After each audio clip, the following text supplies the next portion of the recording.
The first thing I saw when the rideshare turned onto my mother's street was the rear end of my Mustang hanging over a trailer. For half a second, my brain filed it under wrong driveway, wrong car, sleep deprivation. Then sunlight caught the chip in the left taillight bezel, the one my father had sworn he would replace and never did. "Stop here," I told the driver. He glanced at the house number. "We're still 2 down. Here is good." A man in a canvas jacket was crouched beside the trailer, feeding a yellow strap through the front wheel. My sister stood near the garage with a white bank envelope tucked against her ribs. I got out with my duffel over one shoulder. Tessa looked at me. Then she looked at the uniform, as if that might be easier to explain than my face. "You weren't supposed to be home until next month," she said. The man beside the trailer slowly stood. I had imagined this homecoming in 6 different ways during the flight from Germany. Tessa crying, Mom screaming, maybe somebody dropping a casserole. I had not imagined my dead father's car halfway to the street. I set my duffel on the lawn. Why is my Mustang on his trailer? Tessa opened her mouth, but the man answered first. Because I bought it. He was somewhere around 60, broad through the chest with silver hair flattened on one side by a cap he'd apparently taken off when he saw my uniform. He didn't sound smug. He sounded like a man who had just discovered a snake in a box labeled Christmas decorations. I walked past him and put my hand on the Mustang's roof. Highland green paint, warm from the sun. Dust had settled into the seam by the rear window. The gray cover I'd bought before deployment lay folded on the garage floor beside a stack of roofing shingles. "Get it off the trailer," I said. Tessa's chin lifted. "Mara, not now. You can't just come in here and start ordering people around." I turned toward her. "It's my car." The man cleared his throat. "Ma'am, I don't want to get between you and your family, but I paid for this vehicle this morning." "With money?" His eyebrows drew together. "Yes. With money." That wasn't sarcasm. I'm trying to establish how bad my day is. The rideshare driver was still at the curb, watching through his windshield. I went back, paid him, and pulled my second bag from the trunk. He asked if I needed him to stay. "I don't know," I said. "Do you repossess classic cars?" He gave the trailer one worried look. "No, ma'am." "Then save yourself." He left so fast he forgot to make the usual 3-point turn. Tessa rubbed the envelope with her thumb. She wore linen pants and the gold sandals Mom called her rich lady shoes, though Tessa had bought them on clearance and reminded everyone of that whenever they complimented her.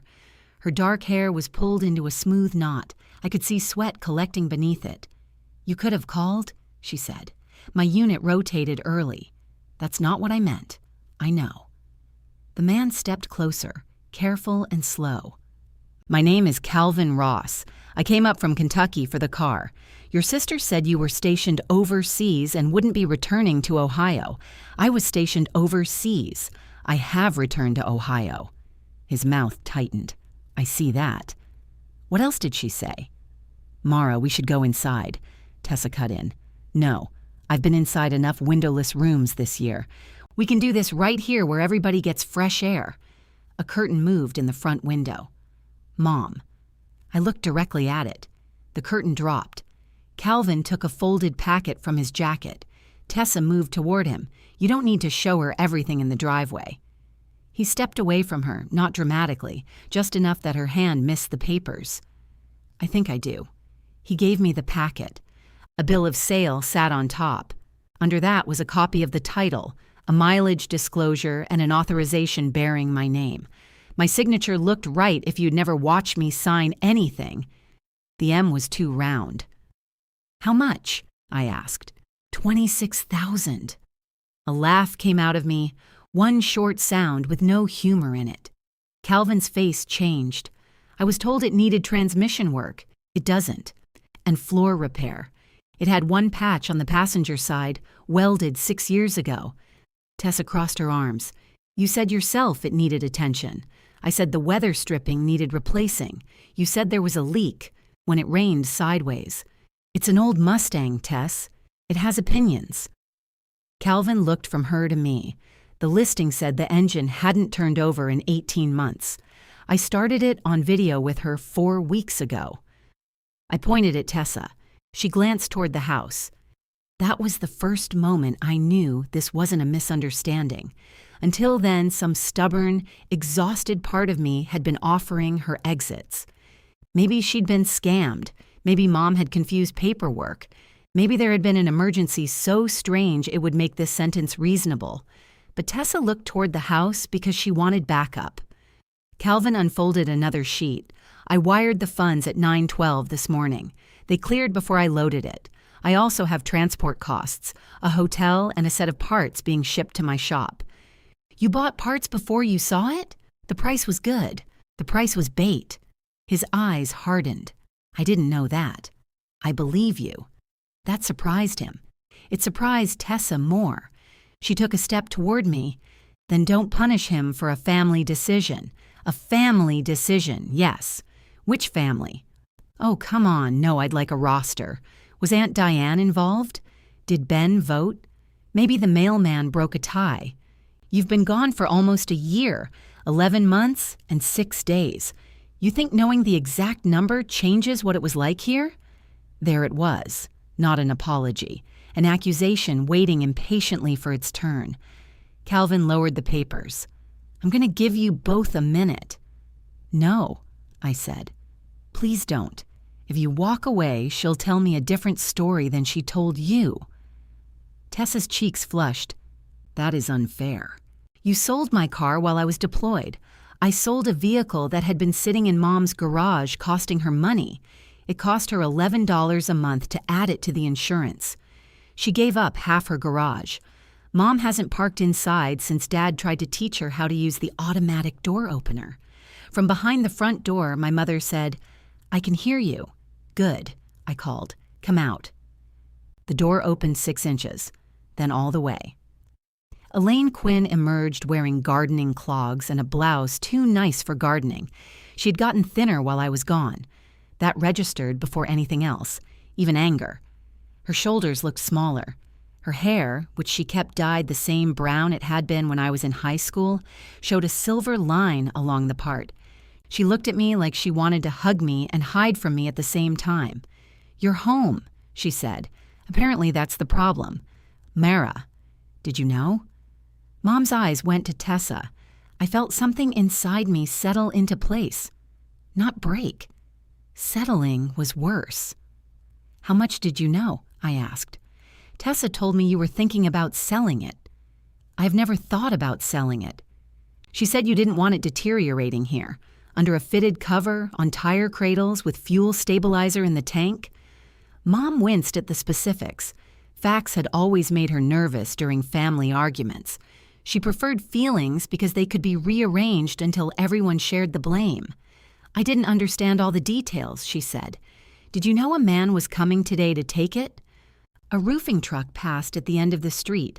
Tessa watched it as if she might run after it. Mom folded her arms loosely across her stomach. I knew someone was interested. Mom? Yes. The word landed without force. That made it heavier. I turned back to Calvin.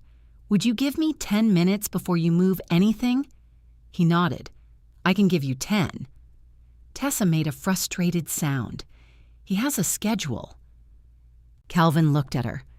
My schedule changed when the dead owner showed up alive. Despite everything, I almost liked him for that. I climbed onto the trailer and opened the driver's door. The familiar smell hit me. Vinyl, old carpet, faint gasoline, the cedar block Dad kept under the seat because he believed mice had refined tastes. My green shop rag was still tucked beside the shifter. The silver medal from my first unit hung from the rearview mirror, not because I was sentimental about the unit, but because Dad had put it there while teasing me about decorating like a teenager. Someone had emptied the glove box. I looked down at Tessa. Where are my things? What things? The registration, Dad's notebook, the spare keys, the gas receipts he kept for no sane reason. They're in the house. Why?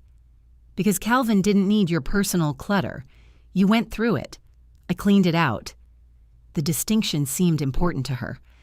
I stepped down from the trailer and retrieved my duffel from the lawn. My shoulder ached from the flight, but I welcomed the simple wait. Pick up the bag, walk to the house, find the documents, establish what happened. Those were tasks. Tasks behaved better than families. Inside, the place smelled like cut lumber and Mom's lemon air freshener.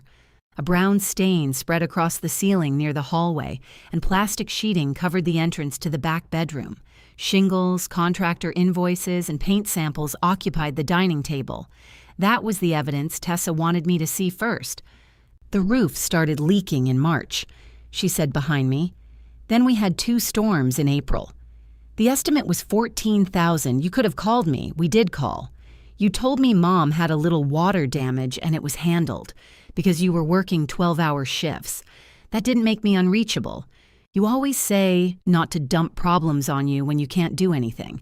I say don't tell me Mom is dying when she has heartburn. Mom eased into a dining chair. It did feel like dying. You ate chili at 10:30 at night. It was turkey chili. I closed my eyes for a second. 11 months away, and they could still drag me into an argument about poultry before I had taken off my boots. Tessa placed the bank envelope on the table. There were taxes due too, she said, and the guttering had to be replaced. Insurance denied part of the claim. I've covered groceries, appointments, repairs, everything that comes up while you're gone. You had access to my emergency account. That money is for your emergencies. This was Mom's roof. Exactly. I looked at her. You just argued both sides. Her eyes flashed. You don't get it. You leave. Things happen, and I deal with them. Then you call from some airfield and ask why nobody told you, like being informed is the same as being here. That one got through. She saw it. For a moment, the anger slipped off her face, and I saw how tired she was. Then she glanced at the envelope and put it back on. How much of the 26 is for the roof? I asked. 12, and the rest, taxes, bills, things that piled up. What things? Tessa's business has been struggling, Mom said softly. Tessa turned on her. Mom, there was the second story. I set the papers on the dining table and tapped the page with my false signature. How did you do this? Tessa sat across from me, but she didn't answer. Calvin has 10 minutes, I said. You've used 4. You gave me power of attorney to renew the registration. It covered vehicle transactions. It covered transactions required to maintain the vehicle. That's your interpretation. It's the sentence above my signature. Mom reached toward me, then stopped with her hand resting between us on the table. I thought you agreed, she said. When? Her fingers curled against the wood. When did you think I agreed, Mom? After Tessa said she had talked to you. Tessa stared at the stain in the ceiling. Outside, a trailer chain rattled. The sound was light, almost cheerful. I looked at my sister and understood that the car had not been sold in one desperate morning. They had discussed it, measured what it would cover, decided what my absence meant. Tessa had told Mom I agreed, told Calvin I wanted it gone, and told herself I had more than she did. So taking from me was a kind of balance. I had spent the flight home thinking I was early. Sitting at that table with my forged name under my hand and my father's Mustang waiting outside, I realized I was the last person to arrive. Tessa finally looked up. I was going to tell you, before or after he crossed the state line? I didn't know your unit was coming back early. That wasn't my question. Mom pressed 2 fingers to her temple. Can we please lower our voices? No one is yelling, I said. That almost makes it worse. The front door opened, and Calvin leaned in without stepping across the threshold. I'm sorry, but I do need to go. Tessa stood too quickly, knocking her chair against the wall. Everything is in order, Calvin. He ignored her and looked at me. I picked up the packet. You have the original title? In my truck? And the wire confirmation? Yes. Would you send me copies of everything, including the messages between you and Tessa? Mara, Tessa said. Calvin nodded. Write down your number. Tessa moved between us. Those were private communications. You discussed my property, my deployment, and my plans. I'm feeling left out. You're twisting this into something ugly. Move." She went still. I had used that voice on soldiers standing too close to a spinning rotor or a live electrical panel. It wasn't loud. It carried no room for debate because debate could get somebody hurt. Tessa took one step aside. The hurt on her face was genuine, which irritated me more than if she had faked it. She had spent the morning selling my car, but one sharp word from me had made her the wounded party. I wrote my number on the back of a roofing estimate and handed it to Calvin. "What happens now?" he asked. "You leave, apparently. I mean, after that. I don't know yet." He glanced at Tessa. "She told me you'd already moved your personal belongings out. My personal belongings are still in the glove box." "No, they aren't," Tessa said. "I put them in a box." I turned toward her. "In the laundry room," she added. Calvin shifted his cap from one hand to the other. "If you intend to dispute the sale, I'd rather know sooner than later. I have work scheduled to begin Monday." "What work?" "Floor pans, transmission, brake system, paint inspection. The floor pan does not need replacing." That's what I was told. I stared at Tessa. She crossed her arms. "I'm not a mechanic. You grew up in the same garage I did. I handed Dad tools. You made it your entire personality. There were at least 6 answers I could have given. None would get the Mustang off the trailer." I faced Calvin again. "Please don't cut anything until we speak." He hesitated. "I paid for the car. I know. I bought it for a reason. I know that too. You don't know me, no. But you drove 4 hours with new straps, wheel chocks, and a fire extinguisher in your truck. You checked the tire clearance twice while we were arguing. You're not going to hurt it out of spite." He looked toward the trailer, and I could see that I had guessed correctly. People revealed themselves in what they checked when they thought nobody was watching. "I'll hold off on cutting," he said, "for a few days. Thank you." "I didn't say I'd bring it back. I heard what you said." Tessa let out a breath. She thought his refusal had settled something in her favor. I followed Calvin outside. Mom came behind me, but Tessa stayed in the dining room. The Mustang's driver's side window was down. Calvin started to roll it up, then stopped. "You want one last look?" It was an awkward question, and he knew it as soon as he asked. "It's not dying," I said. "No, and it's not my last look." He nodded once. I climbed onto the trailer again and reached beneath the driver's seat. My fingers found the cedar block, 2 old washers, and a dime stuck to the carpet. Dad used to accuse that car of collecting money more efficiently than either of his daughters. The green shop rag beside the shifter smelled faintly of oil. I took that too. "Personal clutter," I said. Calvin pretended not to hear.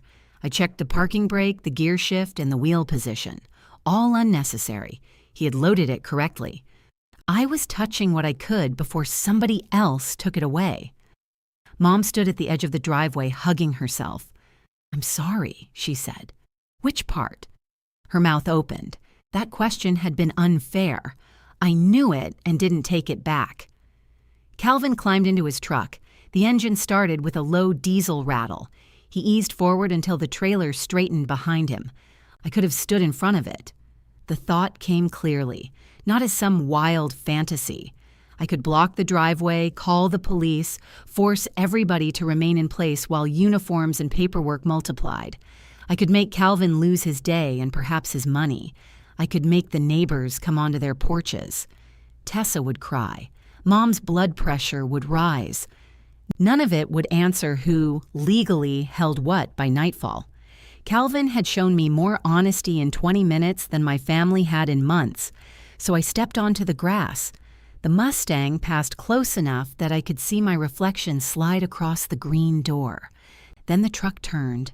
The trailer bounced once over the gutter, and my car disappeared between a maple tree and Mrs. Donnelly's parked Buick. Mom touched my arm. I moved before I could stop myself. Her hand dropped. "I'm sorry," she said again. "Okay, you don't have to say it like that." "How would you like me to say it?" "I don't know." "Like you believe me." "I believe you're sorry I came home while it was still in the driveway." Her face folded. "That's cruel." The screen door slammed behind us. Tessa walked into the garage and snatched up the folded cover. "You think you're the only person who loved Dad?" I looked at the cover in her hands. "I didn't say that. You don't have to. You act like that car was some sacred thing between the two of you, and the rest of us were just standing around holding flashlights. You hated working on it. I hated freezing in the garage while Dad praised you for knowing the difference between a socket wrench and a hole in the ground. A socket wrench isn't, I know, Mara." She threw the cover onto a shelving unit. It slid off and landed on the concrete. For one instant, we were 19 and 23 again. Tessa had come home from college wearing perfume and a wool coat, and Dad had asked her to hold a work light. She held it for 3 minutes, called the garage a refrigerator with spiders, and left. Later, I found him staring at the empty doorway. He loved her. She loved him. They simply kept offering each other the wrong language. That did not make the Mustang hers to sell. "I need the box from the laundry room," I said. "Of course you do." Inside, Mom led me to a cardboard carton on top of the dryer. Dad's maintenance notebook lay beneath the registration. Spare keys, a road atlas, gas receipts, an ice scraper, and a pair of sunglasses that had been missing since 2019. "I wondered where those were," I said. Mom attempted a smile. It failed between us. I opened the notebook. Dad's handwriting crowded the first page, all capital letters, as if the oil change interval might ignore him otherwise. Tessa had bent the cover backward. I smoothed it with my palm. "Did she use my laptop?" I asked. Mom picked at a loose thread on her blouse. "I don't know. The authorization has an electronic signature. You signed papers before you left. Not that paper." Tessa said the power of attorney let her handle it. It let her renew registration and address insurance issues. She knew exactly what it was for. She was desperate. That's an explanation, not consent. Mom sat on the closed lid of the washing machine. "You always sound so certain. I am certain about whether I sold my own car. I mean about what people should have done. It's easy for you to come in afterward and see the clean answer." The washing machine ticked as it cooled, though it hadn't been running. "Did she give you any of the money?" I asked. Mom's gaze dropped. "How much?" $12,000 for the roof." "Today?" She advanced some of it herself. The contractor needed deposits. "With what money?" I didn't ask. That was how Mom participated in things. She did not lie if she could avoid asking the question that would require one. I put the notebook and keys into my duffel. The estimate on the table was $14,000. Insurance covered $2,000. So Tessa paid $12,000 and then reimbursed herself from the sale.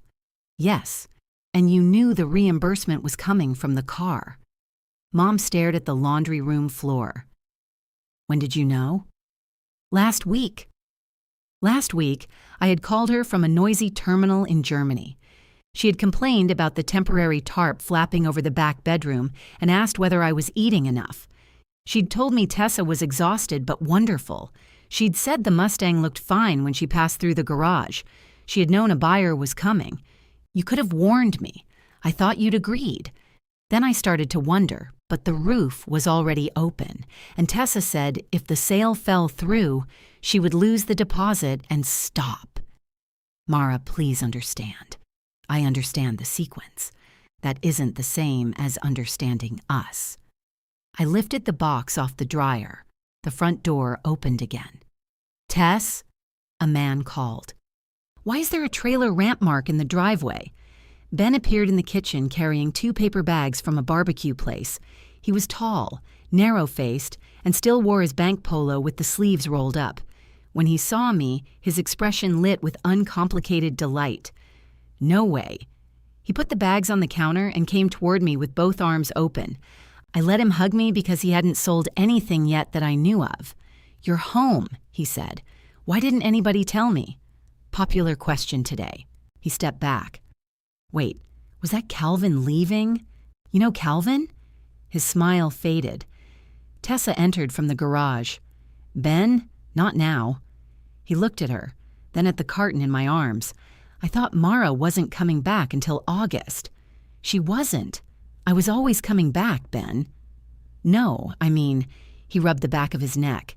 Tessa said you were staying near post after deployment, that you decided it didn't make sense to move the car again. I looked at Tessa. She shook her head at him, a small, urgent movement. Ben saw it. His face changed slowly as the pieces rearranged themselves. You said she wanted to sell it, he said. I said we needed to sell it. No, you said Mara wanted it sold. I can explain. That would be a first, I said. Tessa turned on me. You don't get to come home and blow up my marriage. I shifted the box against my hip. I've been home 43 minutes, I said. It's impressive how many things I've apparently done. Ben looked at the barbecue bags as if they might contain instructions. Tessa, he said, tell me she agreed to this. Tessa leaned against the counter. She gave me legal authority to handle the car. That's not what I asked. She left me in charge. I left you in charge of registration, I said. Ben put both hands on his hips. But you knew she was going to sell it? No. He turned to Tessa again. She stared back at him, jaw set. They had been married 12 years, and I recognized the moment they stopped speaking as husband and wife and started speaking as two people comparing evidence. The roof was open, Tessa said. Your bank wouldn't give us another extension. Mom's taxes were due. The car was doing nothing. Ben's eyes narrowed. My bank? You know what I mean. No, I work at a bank. I'd like to know which loan you're talking about. The business line. You told me Morrow Foods paid the last invoice. They paid part of it. How much? Mom moved between them, or tried to. She was too small to block anybody, but that had never stopped her. We don't need to do this right now. Ben laughed once. Apparently right now is when things get done in this family. Don't talk about my family like that, Tessa said. I'm standing in your mother's kitchen, finding out you sold your sister's car after telling me she asked you to. I did what was necessary. You told me Mara said yes. I told you I had permission. You said, Mara wants it handled before she comes back. Tessa glanced at me. She did. No, I wanted the registration handled. Everything with you has to be exact. Most lies become difficult when people get exact. Mom said my name in warning. I lowered the carton to the kitchen table before I dropped it. My shoulder was throbbing now, an old strain that announced itself whenever I carried too much for too long. The physical therapist had told me to stop before pain started. I had told him that was a very civilian sentence. Ben paced to the sink and back. How much did Ross pay? He asked. 26, Tessa said. He stopped. 1,000? No, Ben. $26. This is not the time for sarcasm. It's never the time for anything with you until there's a spreadsheet. That landed. He flinched, and she saw it. Their marriage had always looked sturdy from a distance. Tessa supplied motion. Ben supplied brakes. She made plans faster than anyone could object. He asked whether the plans were insured. At family dinners, they joked about it with the polished timing of a couple who had turned an old argument into a party trick. Ben looked at me. The roof really did need replacing. I can see that. And Elaine was behind on property taxes. I believe you. Tessa has been covering a lot here. I believe that too. Some of the fight went out of him. He seemed almost disappointed that I wouldn't help him simplify it. So you understand why she thought, no. He rubbed his forehead. You understand the pressure? He said. Pressure doesn't sign my name. No, but if she believed, she didn't believe. She knew I hadn't agreed. That's why she lied to you. Tessa slapped her palm against the counter. Would everybody stop calling me a liar? The kitchen went quiet. From one of the paper bags came the gentle crackle of cooling foil. Ben looked at her for a long time. What word would you prefer? She pushed away from the counter and walked out. Mom started after her. Let her go, Ben said. She's upset. So am I. She has had a terrible few months. So have a lot of people, I said. Mom looked at me like I had failed a test. I picked up the carton. Mara, where are you going? To get my bags. You just got here. Correct. You cannot leave like this. I can do a lot of things like this. "You're exhausted. Your room is ready." My room had been Dad's office before he died, then my room when I needed somewhere between assignments, then a storage room with a bed whenever I left. Mom called it my room because it made my absences feel temporary. "I'm getting a hotel." "That's ridiculous," she said. "You have a home." I looked toward the empty garage. Ben closed his eyes. Mom's face went pale. That was cruel, too. I know. I hated myself a little for saying it. Not enough to stay. My duffel was still beside the dining table, where I had set it to inspect the documents. The false authorization lay beside roofing estimates and 3 paint samples named Gentle Cream, Natural Linen, and Whispering Beige. Apparently beige needed witnesses. I tucked the documents into the carton and balanced it against my hip. Ben came over. "Let me carry that." "I've got it. I know you've got it. Let me carry it anyway." There was no argument in his voice. I gave him the box. He walked it to the front porch while I took my duffel and rolling bag. Mom followed, wringing her hands. "At least eat first," she said. "Ben brought brisket. Nothing says healing like meat by the pound. I'm serious. So am I. I ate at the airport." "What did you eat?" "A pretzel. That isn't food. It had cheese." Ben put the box down beside my bags. "I can drive you." "Don't," Tessa said from inside the house. We all turned. She stood in the hallway with her purse over her shoulder. Ben stared at her. What? She loves this. Everybody rushing to take care of her because she walked in wearing a uniform. I looked down at myself. My sleeves were wrinkled from travel. A coffee stain marked one cuff. I had spent the last 14 hours feeling like a duffel bag with a pulse. "You think I planned the outfit?" I asked. "You could have changed." "On the driveway?" "You know what I mean. You come home, and suddenly, everybody's looking at you like you're the only person who has sacrificed anything. I haven't asked anyone to look at me. You never have to." Ben's expression shifted from anger to something closer to recognition. Not agreement, recognition. "Tess," he said quietly. She shook her head. "Go ahead. Drive her, take her side, then come home and ask me for receipts like I'm one of your clients. I was going to ask because you lied about $26,000. I didn't lie about the money. No, just the person whose money it was." Tessa opened the front door and stepped around us. Mom asked where she was going. To fix one thing I'm apparently still allowed to own. She got into her SUV and backed out so quickly her rear tire bumped the curb. Ben watched her drive away. "She'll go to the kitchen," he said. "The business?" I asked. He nodded. "She cleans when she's angry. Then it should be spotless." He looked at me. "Sorry," I said. "No, you're not." "No." My phone was already in my hand. I called the one local number I trusted not to turn my arrival into a committee meeting. Josie answered on the 4th ring over the whine of an impact wrench. "If this is about extending your truck warranty," she said, "I'm armed. I need a ride." The wrench stopped. "Mara? I'm at Mom's. You're in Ohio?" "Yes. You said August." "Surprise." There was a pause. "What happened?" "I'll explain when you get here." "How much blood?" "None." "Visible." "Josie, I'm leaving now." She hung up. Mom stood with her arms crossed. "You called Josie before you called me." "I'm currently standing in front of you. That's not the point. It wasn't a competition. With Josie, it always is." I had been home less than an hour, and Mom had already reopened a rivalry that existed mainly in her imagination. She liked Josie, but Josie never pretended confusion when she meant disapproval. Mom considered that aggressive. Ben sat on the porch step and loosened his tie. "Where are you staying?" he asked. "There's an extended stay place near the airport." "Mara," Mom said. "It has a kitchenette. You hate kitchenettes. I hate this conversation more." She went inside without hugging me. Ben watched the door close. "I'm sorry," he said. "Everyone keeps saying that. I mean for believing her. You had no reason not to." He picked at a loose thread on his pants. "That might not be true."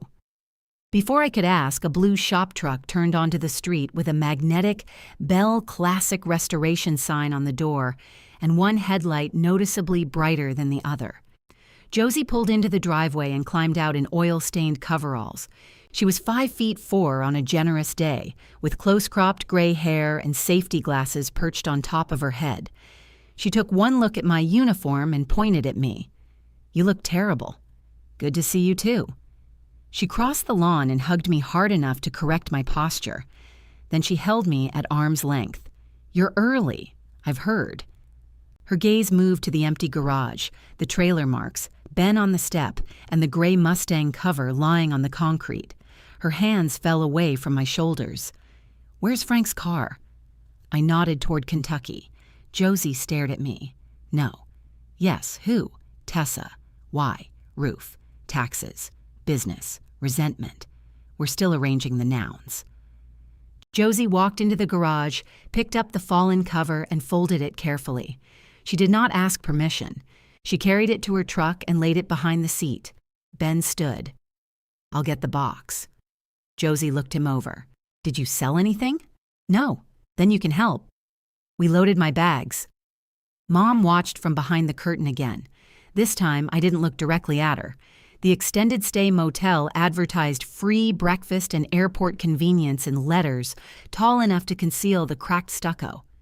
Josie waited while I checked in, then carried the carton upstairs despite my objections. My room had brown carpet, a humming refrigerator, and one framed photograph of a sailboat that had clearly never experienced weather. Josie set the carton on the tiny table. "Tell me everything." Before I could start, my phone buzzed. Calvin had sent 17 screenshots. The first messages were ordinary questions about mileage, rust, service records. Tessa answered with confidence. She called me her younger sister, career Army, currently overseas.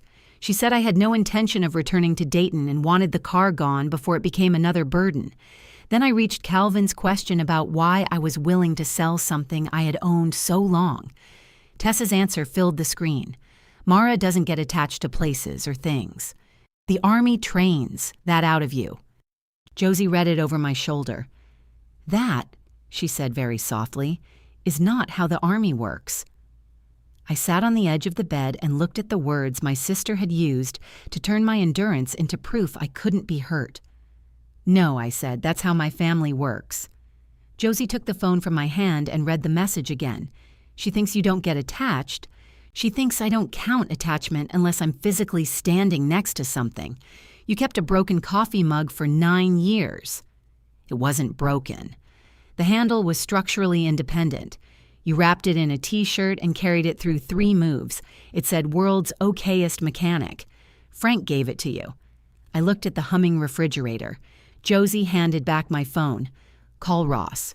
I want to read everything first. That sounds unpleasantly responsible. I learned from the best. Frank once repaired a muffler with a soup can. He said it was temporary. It lasted 4 years. I sat at the tiny table and worked through the screenshots while Josie opened cabinets for no reason except that she needed to move. The kitchenette contained 2 glasses, 3 plates, 1 saucepan, and a corkscrew. No corks. Maybe the previous guest had eaten them. Tessa's messages covered 9 days. She had contacted Calvin after he responded to an online listing. She sent photographs from angles that emphasized dust and concealed the clean floor pan.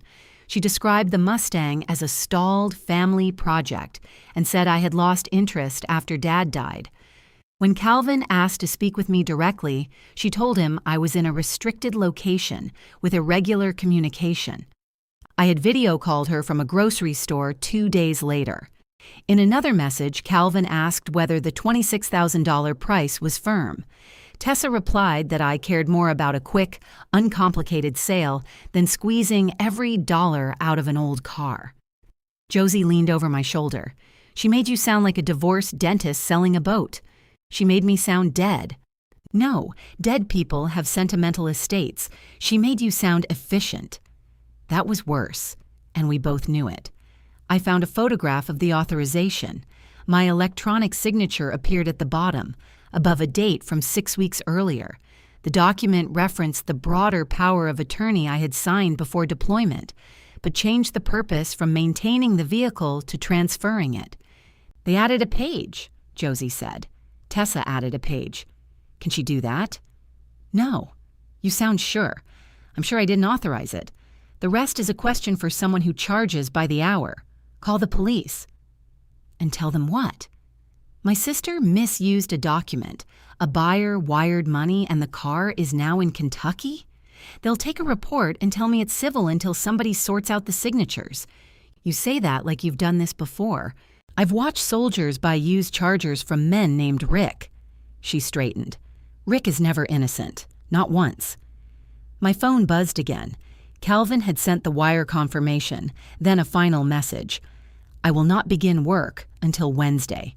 After that, I need an answer about what you intend to do. It was Friday. 3 deployment clocks began ticking in my head at once. Local time, deadline time, and how long until somebody made a problem worse by trying to help. I typed, I intend to challenge the sale. I'm not accusing you of wrongdoing, but I need you to preserve the car and all documents while I get advice. The dots appeared, vanished, appeared again. I paid in full and accepted delivery. I am not agreeing that the vehicle belongs to you. I respect the clarity, I said. I don't, Josie replied. I want him to become ashamed and turn the trailer around. That would be convenient. You've earned convenient. That's not a currency. Her mouth twisted. You're going to make this harder on yourself because he's not the villain. I'm going to avoid making an innocent buyer eat $26,000. He can recover it from Tessa, if she has it. Josie looked at the screenshots, then at me. You don't think she does. 12 went to the roof. Some went to taxes. Her business has a line of credit Ben didn't know was in trouble. How much trouble? I don't know. Didn't you say Ben works at a bank? Yes, and he didn't know? That's the part everyone's dancing around. Josie sat across from me. Grease darkened the side of her hand. She noticed and wiped it on her coveralls, which accomplished nothing. How much do you have saved? She asked, enough to make that question rude. Mara, I have a transition fund. Her expression changed. You're still getting out? Assuming the army doesn't collapse from grief. Does your mother know? I was going to tell her tonight. Josie let out a low breath. I had made the decision 4 months earlier, sitting beneath a maintenance shelter, while rain hammered the metal roof hard enough to drown out conversation. I was good at my job, I still believed it mattered, but I had become tired of living in rooms where everything I loved had to fit into 2 bags or wait somewhere else. A civilian aviation contractor outside Dayton had offered me a maintenance supervisor position. Less ceremony, more money, no one calling at 2 a.m. because a grown man had misplaced both his identification and his pants. I had planned to use my savings for a down payment on a small house with a detached garage. The garage had mattered more than I admitted. 26 plus Calvin's expenses takes a bite, Josie said. It takes the down payment. All of it? Most. You could fight the sale. I will. And if that takes a year? I don't know. You could stay with Elaine. I gave her a look. Right. Sailboat room it is. Someone knocked. Josie stood before I did and picked up the motel's corkscrew like a weapon. Who is it? She called. Ben. She lowered the corkscrew. Rick's cousin. I opened the door. Ben stood in the hallway holding one of the barbecue bags and my green canvas jacket, which I had left hanging in Mom's hall closet before deployment. Peace offering, he said, lifting the bag. That brisket has been through enough. I brought the unopened one. Josie inspected him. Did Tessa send you? No. Does she know you're here? No. Are you currently lying about anything with a value above $5,000? He looked at me. Is she always like this? She's being welcoming. Josie took the bag from him. I'll get utensils. The kitchenette was 6 feet away, but she made a show of turning her back. Ben handed me the jacket. Your mother thought you'd want it. Thank you. She also thinks you're never speaking to her again. I spoke to her 40 minutes ago. She's not counting that. She counted the roof money. He winced.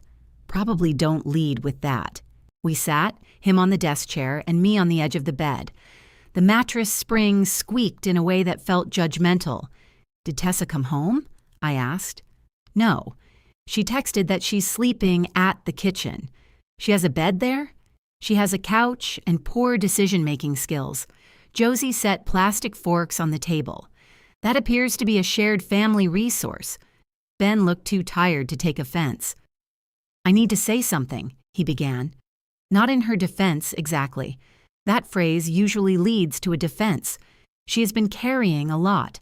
Morrow Foods canceled their events contract with almost no notice. That was a third of her projected revenue. Your mom's roof started leaking the same week, then the county sent the tax notice. Tessa was at that house every day dealing with adjusters and contractors. She also sold my car. I know. She told you I agreed. I know that too. Then what are we discussing? He rubbed his palms together.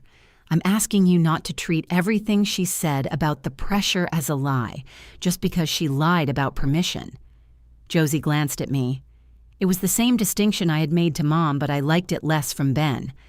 I know she was under pressure, I said. I also know she could have called. She thought you'd say no. Then she knew it wasn't hers to decide.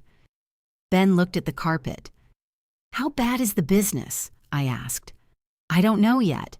You work with numbers for a living. I work with other people's numbers. Tessa keeps the business accounts. She said your bank wouldn't extend the line. My employer holds the line, but I'm not assigned to her account. I stayed out of it on purpose. Conflict rules. Did you know it was behind? She said cash flow was tight. That is not the same as default. Did you know she was using the car money? I thought the majority was reimbursing the roof, taxes, and expenses for Elaine. The majority, that's what she said. How much did she tell you the car sold for? He hesitated. Ben. $34,000. Josie stopped opening barbecue containers. I held very still. Calvin paid $26. That's what you said at the house. Why did she tell you $34? I don't know. Did she say where the extra $8 came from? There was no extra $8 if she lied to me about the price. The room seemed smaller. Josie sat beside me. Did Ross send the wire to Tessa personally or the business? I opened the confirmation. The receiving institution and last 4 digits appeared beneath Tessa's name. Ben leaned closer. That's not our household account, he said. You recognize it? No. Could it be the catering account? Maybe. I don't know the last 4.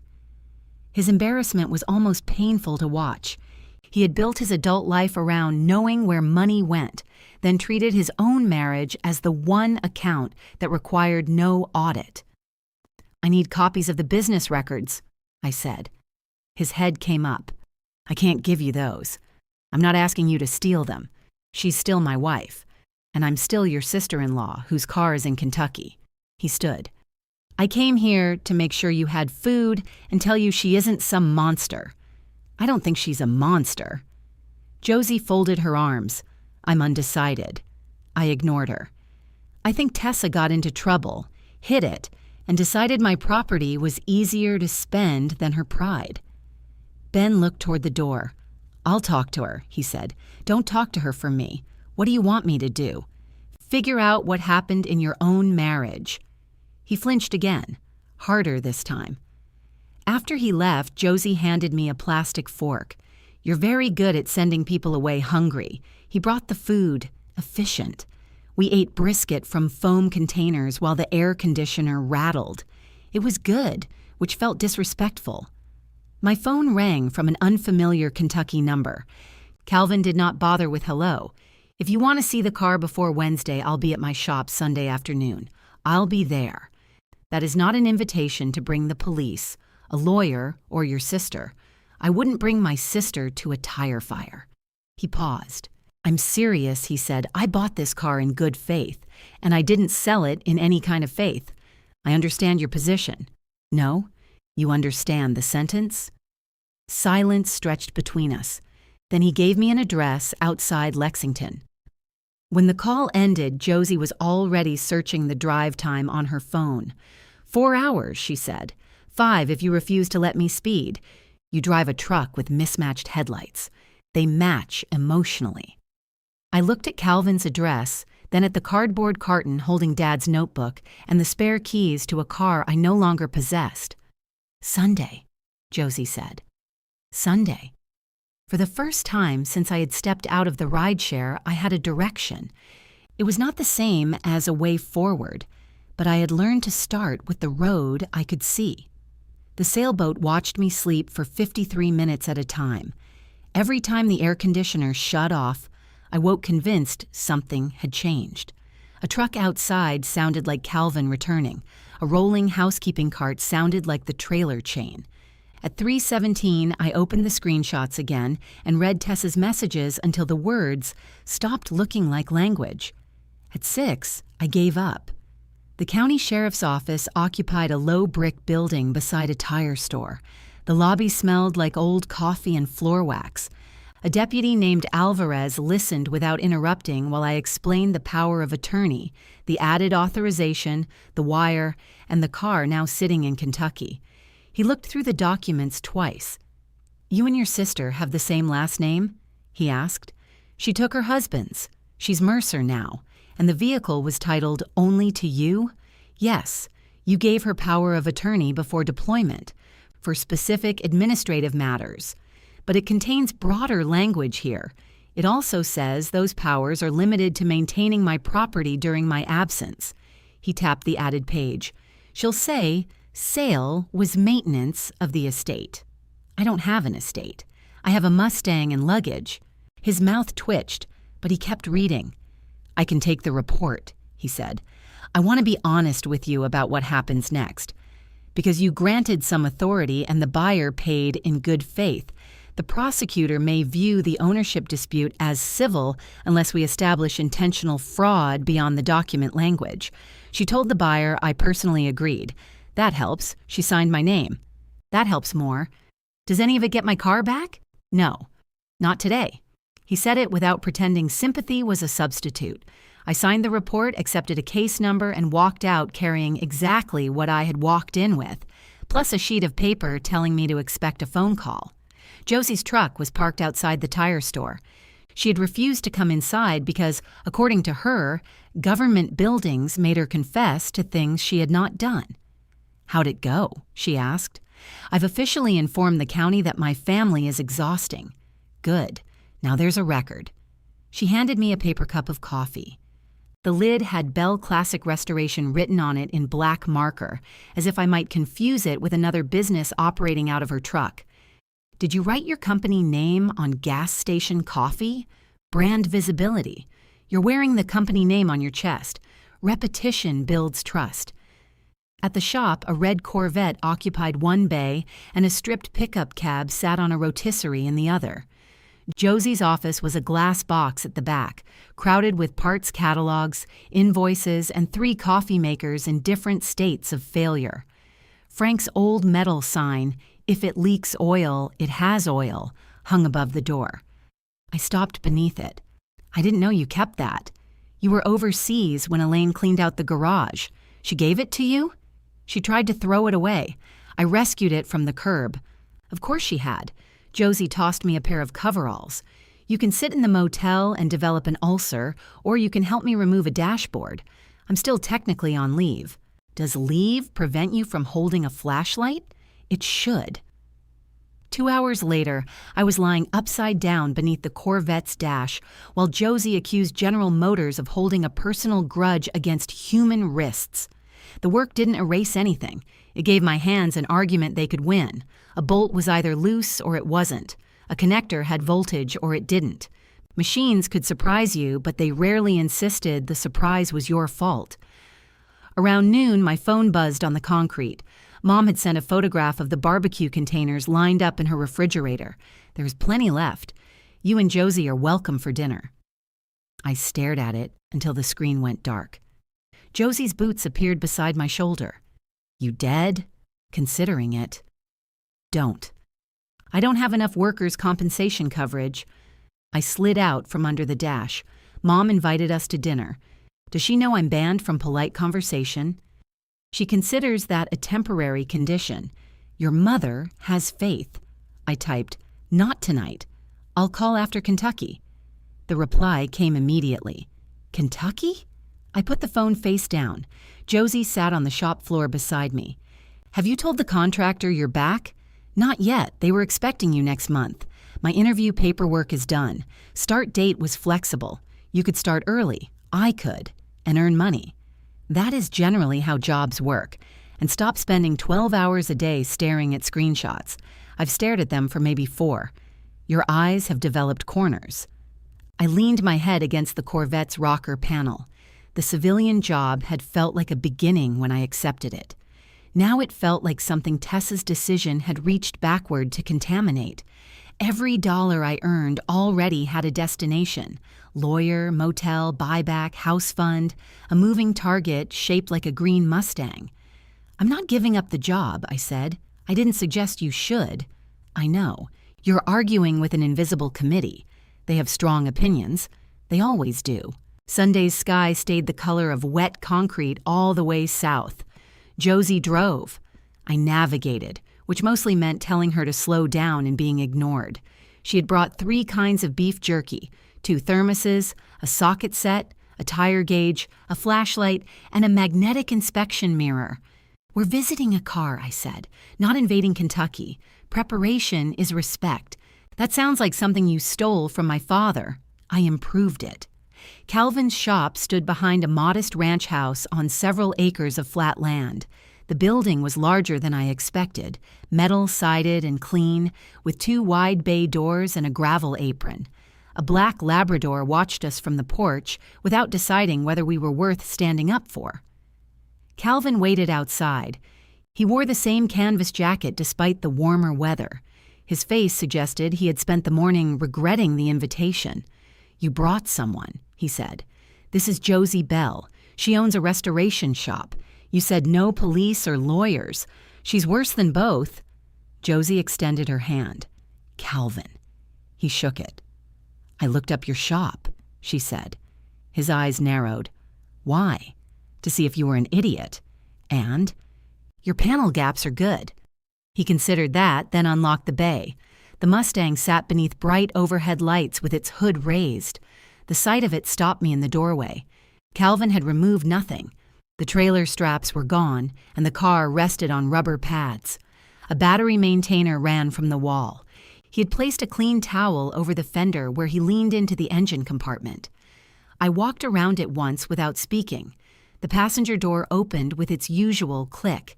The trunk seal still caught near the lower corner. I ran my fingers along the rocker panel, checked beneath the carpet, then crawled under the front with Josie holding the light. "No floor pans," she called to Calvin.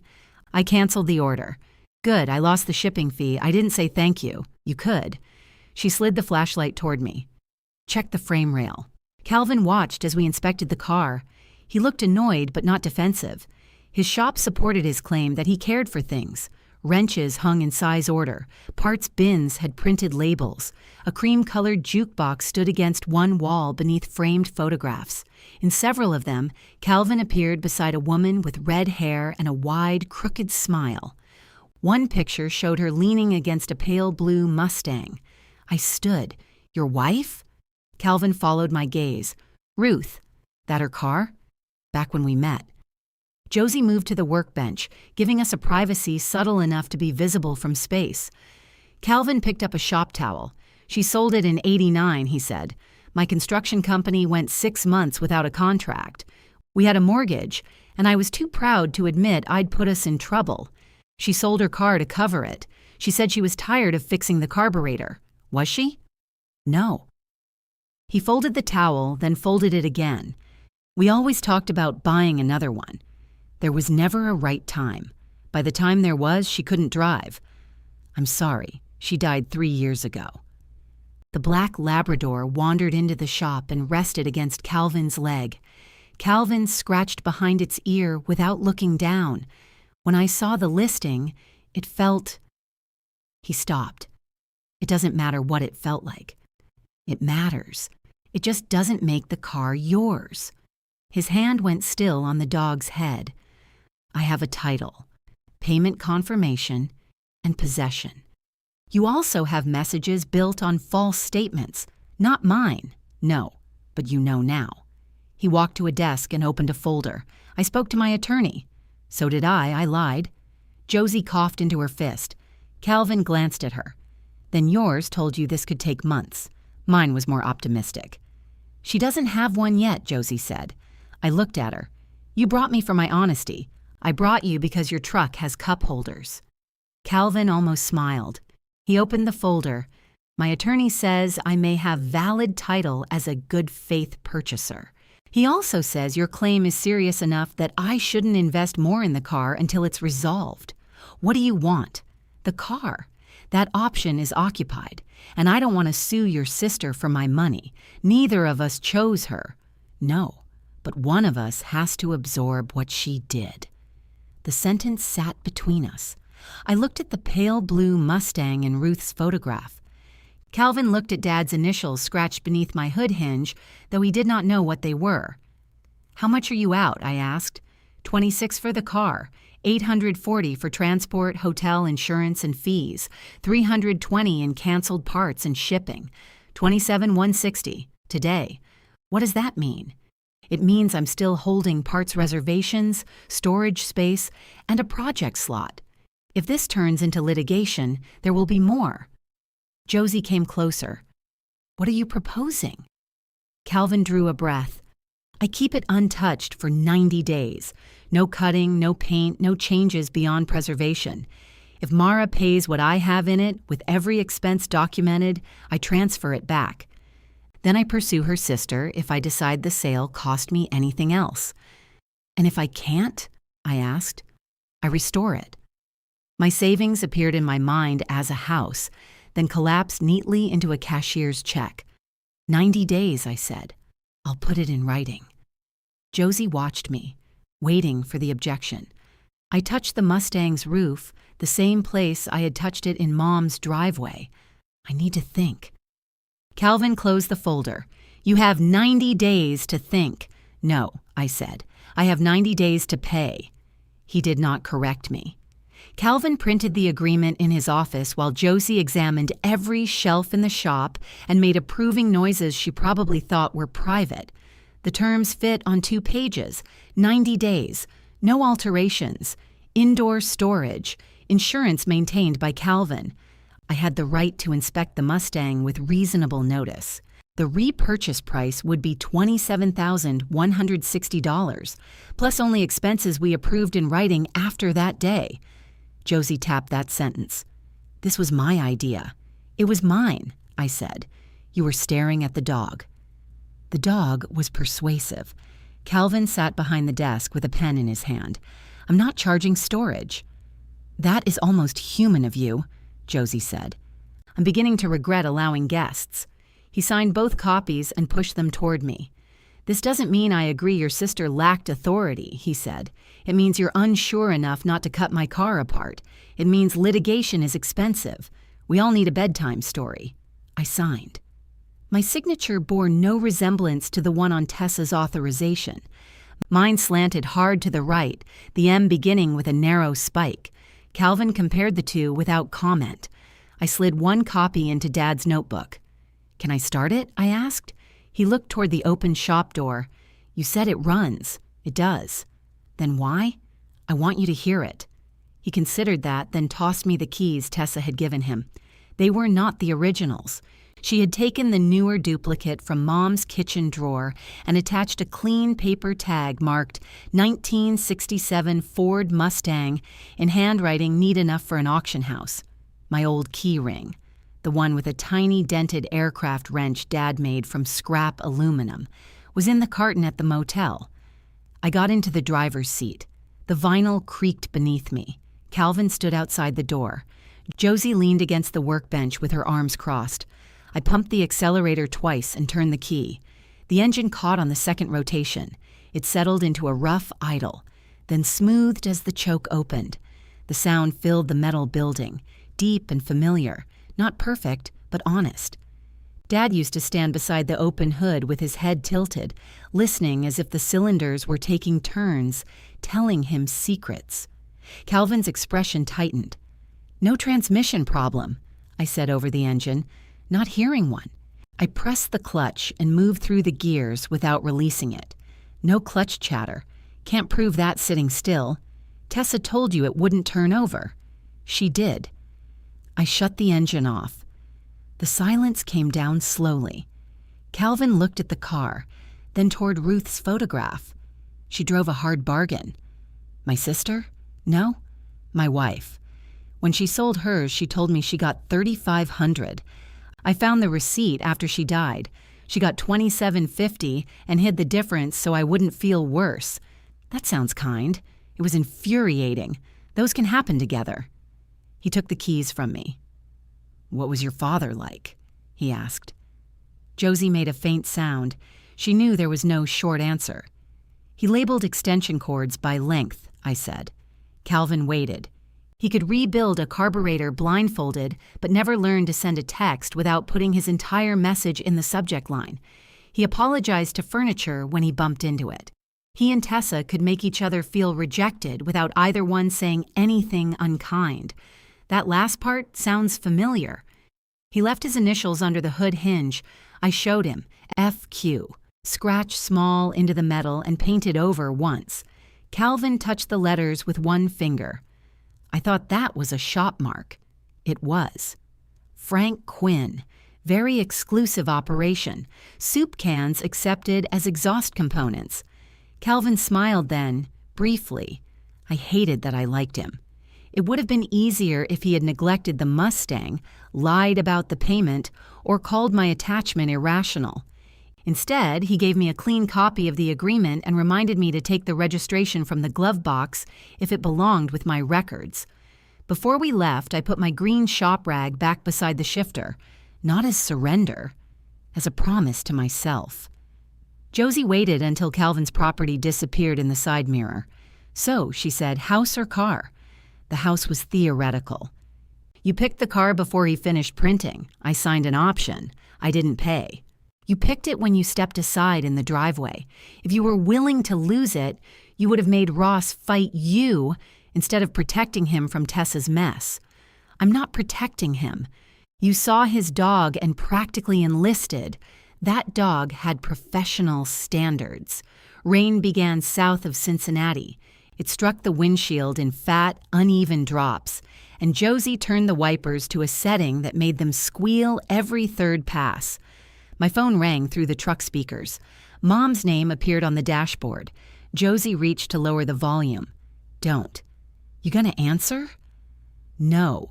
Then why leave it ringing? I don't want her to think my phone died. That's not a healthy distinction. I'm not taking advice from someone whose glove compartment contains a distributor cap. It's a good distributor cap. Mom called again 5 minutes later. Then a text appeared. Deputy Alvarez came to the house. Tessa is beside herself. I looked out at the wet highway. Josie read the dashboard preview. That was fast. He probably called for a statement. You going to answer that one? No. Another message arrived. Please do not make this worse. I laughed. Josie glanced at me. What? She always says that after something is already worse. The motel parking lot shone black under the lamps. A silver SUV sat outside my building with Tessa behind the wheel. She got out before Josie finished parking. You went to the sheriff? Her hair was loose and she wore black kitchen pants with a flower mark across one thigh. I had rarely seen Tessa without looking assembled. Even during Dad's funeral, she had found time to iron her blouse. I filed a report, I said, against your own sister, about my own signature. A deputy came into my place of business. Did he order lunch? This is funny to you? No. You could have spoken to me. I did. You lied in complete sentences. Josie climbed out and came around the truck. Tessa pointed at her. Stay out of this. Josie kept walking. I'm carrying Mara's bag. She can carry her own bag. I can, I said. Josie's being nice. Of course she is. Josie handed me the duffel. I'll wait nearby. Nearby turned out to mean 10 feet away, leaning against the truck. Tessa folded her arms. Rain had darkened the shoulders of her kitchen jacket. What do you want? She asked. The Mustang back. I can't snap my fingers and make that happen. No, you can return the money. I don't have $26,000. You had it Friday. Bills were already scheduled. All of it? She looked toward the motel office. All of it, Tessa. 12 reimbursed the roof. I know, 2 went to the property taxes. That leaves 12. Business rent, payroll, suppliers, and your mortgage? Her head turned sharply. Ben must not have known that I knew. How much? I asked. She pressed her lips together. How much went to your house? 3 months. In dollars. $4,800. You used my car to pay your mortgage. I used the money to keep us from losing our home. Us? My family. Ben has a salary. Ben's salary doesn't cover everything. Then reduce everything. You think life works like a barracks. 1 bed, 1 locker, eat what they give you. No.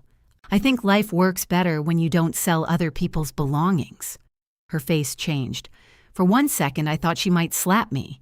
Instead, she stepped closer and lowered her voice. You have no idea what it's like to have everyone think you're fine while you're moving money from one account to another just to make it through Friday. I stared at her. You wrote that I don't get attached to things because the Army trained it out of me. She looked away. Did you believe that? It was a sales message. That is not an answer. I needed Calvin to stop asking questions. Why not let him call me? You would have said no. There it was again, clean and sharp. You knew. Yes, Mara. I knew you would say no. I knew you'd tell me to apply for another loan, sell equipment, close the storefront, fire people who depend on those paychecks. You would give me a list in that calm voice and go back to your steady income. You could have asked for money. I have asked. When? Every time I told you how hard things were. That is not asking. I shouldn't have to beg my sister to notice. And I shouldn't have to guess the price of every complaint. She wiped rain from her face. It might have been tears. With Tessa, even tears sometimes seemed offended to be identified. I stayed, she said. After Dad got sick, I stayed. When Mom needed help, I stayed. You got medals for leaving, and I got invoices.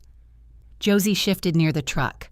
I felt the old reflex rise, the need to defend my service, list what it cost, prove that distance had not been freedom. I let it pass. You did stay, I said.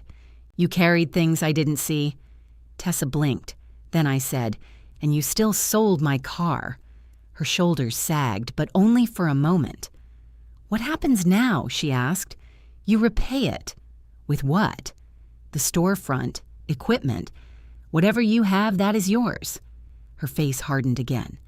So I destroy my business to save your hobby. It stopped being a hobby when you priced it. You would really do that to me? I looked at her wet hair, the flour on her pants, the exhaustion she had finally stopped disguising. No, I said. I would make you decide what you're willing to lose when it's your property. She stood there as if I had struck her. Then she got into her SUV and drove away. Josie watched the taillights vanish. You know she heard that as a declaration of war. She hears boundaries as artillery. And what do you hear them as? I looked up at the motel window where the sailboat waited in its frame, something I should have built before deployment. The sailboat had tilted in its frame. I noticed because there was nothing else in the room that belonged to anybody. I straightened it, set Dad's notebook on the table beneath it, and listened to the air conditioner start its nightly argument with the thermostat. Mom had left 2 voicemails. In the first, she said Tessa had no right to speak to me the way she had. In the second, she said I needed to remember that Tessa was under extraordinary strain. Mom could take both sides of a fight so efficiently that neither one had room to move. I showered, changed into an old T-shirt, and called the number Deputy Alvarez had given me for a local attorney who handled property disputes. Her assistant scheduled a consultation for Tuesday and told me the fee. For the whole case? I asked. For the consultation. Of course. I wrote it beside Calvin's price in Dad's notebook, $27,160. The number looked less like money every time I saw it. It looked like distance. The aviation contractor moved my start date up after 1 phone call and several forms.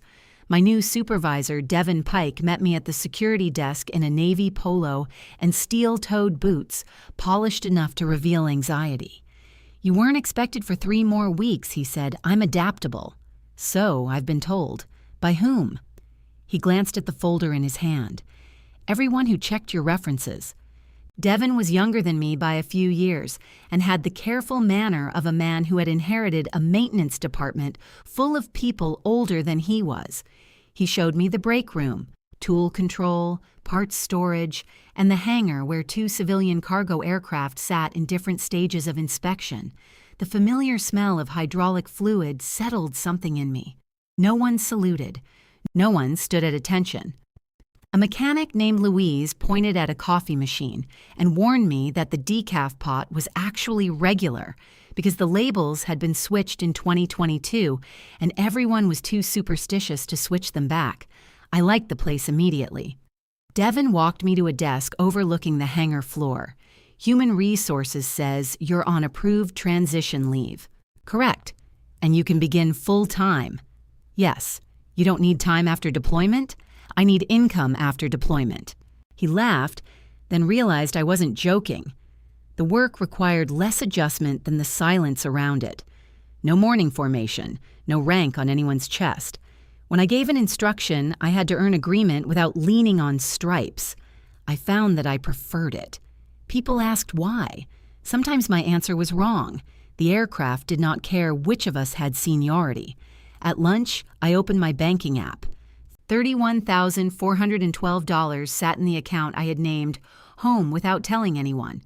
It had taken 4 years to build. I had skipped trips, lived below my housing allowance, and driven the same plain sedan until I sold it before deployment.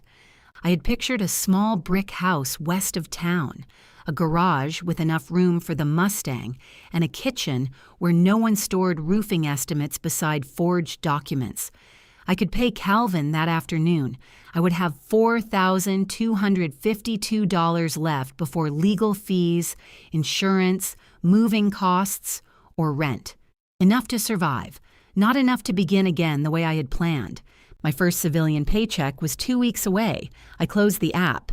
That evening, Josie handed me a sanding block and pointed at the pickup cab. You work for me now. I already have a job.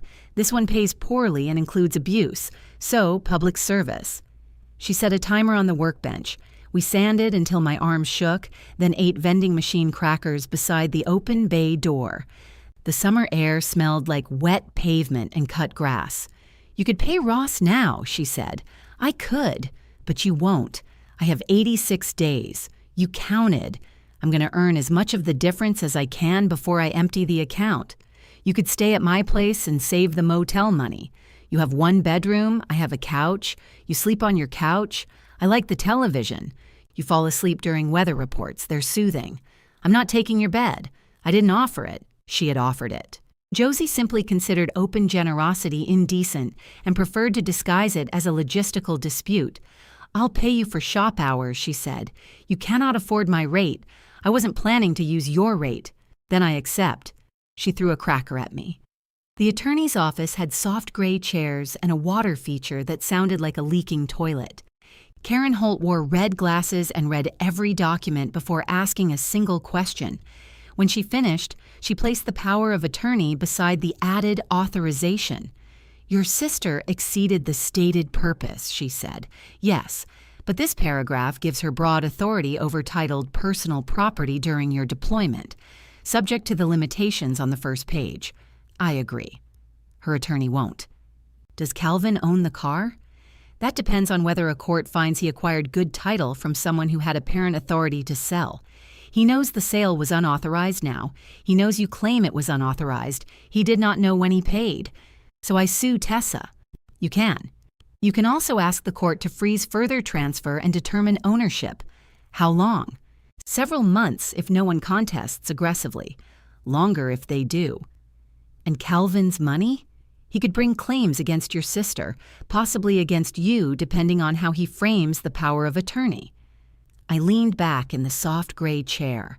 The water feature continued leaking in a very expensive way. How much? I asked. For initial litigation, I'd ask for a $7,500 retainer. That's nearly a quarter of what the car cost. And only a retainer. If I recover the Mustang, Calvin could lose $26,000 until he collects from Tessa. That is possible. She doesn't have it. Karen removed her glasses. Then the practical solution may be the agreement you already negotiated. Buy my own car back. Pay the innocent purchaser, recover damages from the person who caused the loss, and preserve the asset while you do it. You made buying my own car sound almost reasonable. That's what the consultation fee is for. I retained her only to review Calvin's agreement and communicate that the sale remained disputed. The letter cost less than a lawsuit and accomplished almost nothing visible. Sometimes discipline meant paying for someone to put your anger into 12-point type. The motel breakfast served rubber eggs Monday through Thursday and waffles on Friday. By the second week, the front desk clerk stopped asking my room number. My uniform tan had faded at the wrists, replaced by the sharper line of my civilian work gloves.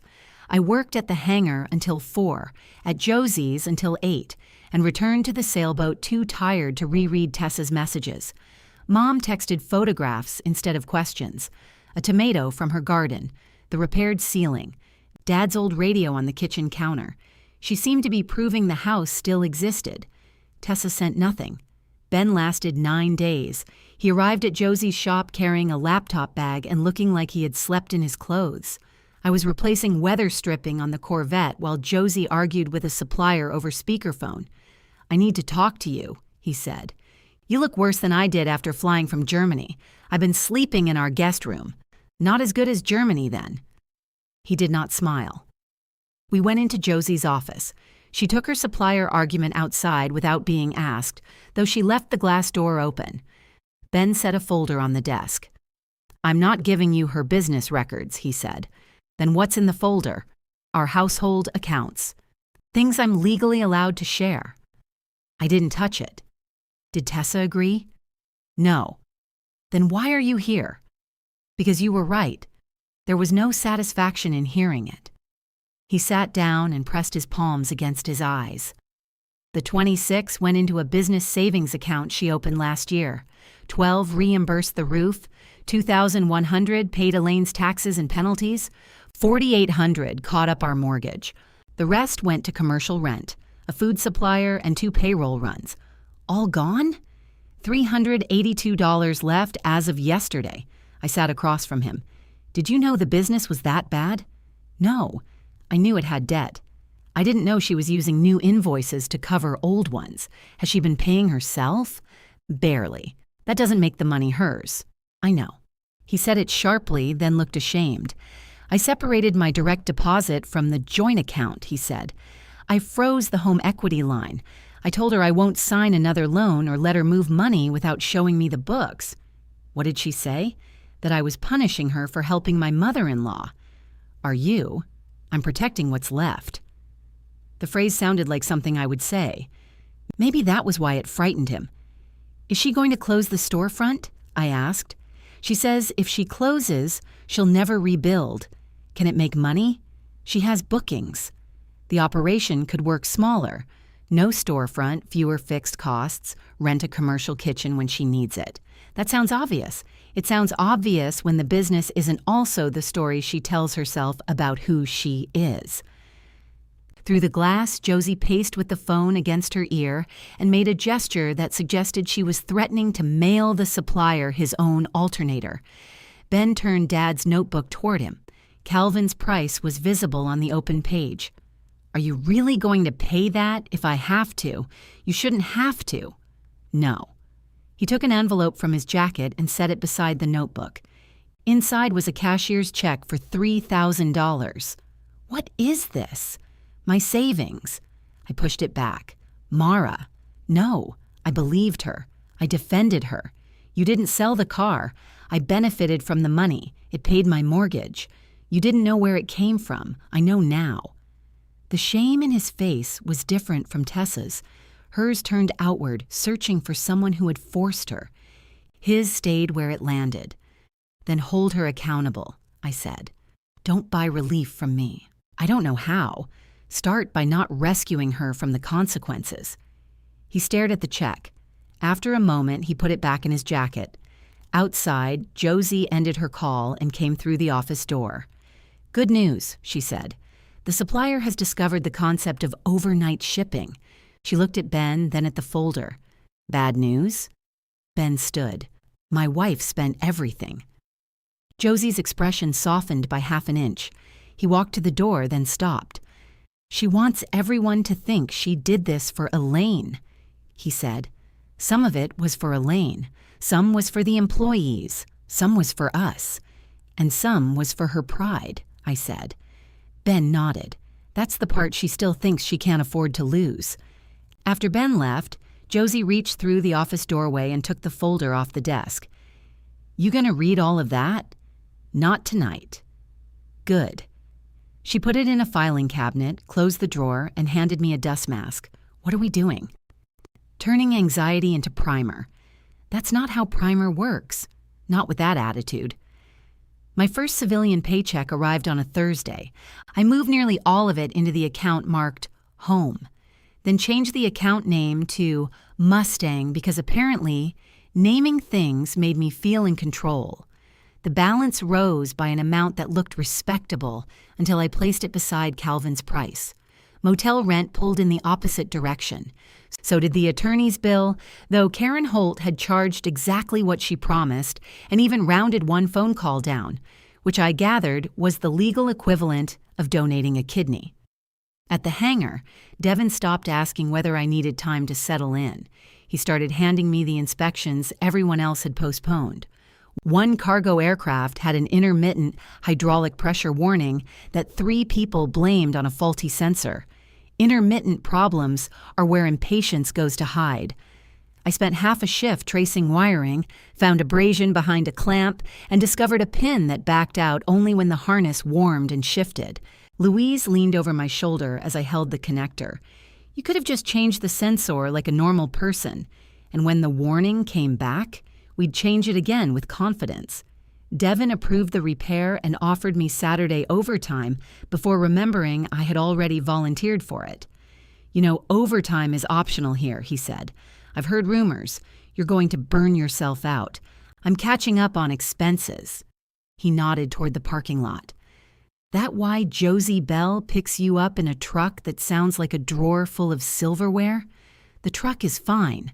The left headlight blinks when she brakes. It has personality. That evening, Josie made me replace the ground wire. The motel clerk, Denise, began leaving the least bruised banana near the coffee machine for me. I learned she hated the sailboat pictures, too. According to her, corporate had ordered them in bulk after a guest complained the previous artwork was emotionally coastal. My life narrowed into small, countable things. Hours worked, dollars saved, days remaining. 62. Mom arrived at the motel with a slow cooker. Denise called my room and said, "There's a woman here claiming to be your mother. She has a crock pot and determination. That's her. Should I let her up? You couldn't stop her." Mom knocked 3 times and entered before I reached the door. She carried the slow cooker in both arms and a grocery bag looped around one wrist. "I made pot roast," she said. "You brought the appliance. You don't have serving dishes. I have 1 saucepan. That isn't a serving dish. It serves me." She set the cooker on the counter and looked around. Her gaze paused on the bed, the single chair, and the humming refrigerator. "This is depressing. It's temporary. You could come home. We've done this." "No," you announced decisions. "That's not the same as discussing them." I took the grocery bag from her. It contained rolls, butter, paper plates, and a container of sliced melon. Mom believed fruit absolved red meat. She plugged in the slow cooker. "I listed the Preble County land," she said. I stopped unfolding paper plates. "What?" "The little parcel Aunt Marjorie left me." "I know what land." "You asked what." "I meant why." She arranged the rolls in a motel ice bucket after lining it with a napkin. "The realtor thinks we can get 16, maybe 17. You've refused to sell that property for 15 years. I changed my mind. You said land was the only thing they weren't making more of. They're making plenty of it. It's all over the place." "Mom." She sat on the edge of the desk chair. The parcel was 3 wooded acres near a county road, too small to farm and too awkwardly shaped to build on without effort. Mom had inherited it from her aunt and treated it like a gold reserve, despite earning nothing from it except burrs on her pants when she visited twice a year. $12,000 of the car money paid for my roof, she said. I signed the contractor's checks. I knew where the reimbursement came from by then. You said you thought I agreed. At first. The room went very quiet. When did you stop thinking that? She twisted her wedding ring. She still wore it 5 years after Dad died. Tessa wouldn't show me your message. What message? The one where you supposedly said to sell it. She kept saying she had the paperwork. I asked to see where you told her, and she got angry. When? The day before Calvin came. I sat on the bed. You knew before the sale. I suspected. You knew enough to ask. I was scared. Of Tessa. Of everything falling apart. The roof was open. Rain was coming. She had advanced money she didn't have. And if the sale stopped, she said her business checks would bounce. So you chose not to call me, Mom's eyes filled. Yes. She did not soften it. That surprised me enough that I had nothing ready. I told myself you would be furious, but then you would understand, she said. You always understand after you calm down. That has become a very expensive quality. I know. The slow cooker lid rattled as steam escaped. I'm selling the land, she said. I'll repay the $12,000. The rest will cover taxes on the sale and repairs the insurance didn't pay. You don't have to sell it. Yes, I do. Tessa made the decision, and I let her. You were afraid. So was she. You have not accepted that as an excuse from her. There it was, one of Mom's rare clean answers. I looked at her more closely. The silver in her hair had widened since the driveway, or maybe she had stopped coloring it. Are you sure? I asked. No, I've been sure about that land for years, and it hasn't kept me warm, helped me sleep, or done anything except let me say I owned 3 acres. Dad liked walking there. Your father liked urinating outdoors. We don't need to preserve every location. A laugh escaped me. Mom smiled, but only for a second. I'm not asking you to forgive Tessa, she said. That's new. I'm asking you not to disappear from me while you decide what forgiveness would even mean. I'm at the same motel every night. You know what I mean? I did. We ate pot roast on paper plates. Mom criticized the kitchenette knife, the carpet, the sodium content of the dinner she had cooked, and the fact that I owned only 1 towel. When she left, she hugged me carefully, as if I might revoke permission halfway through.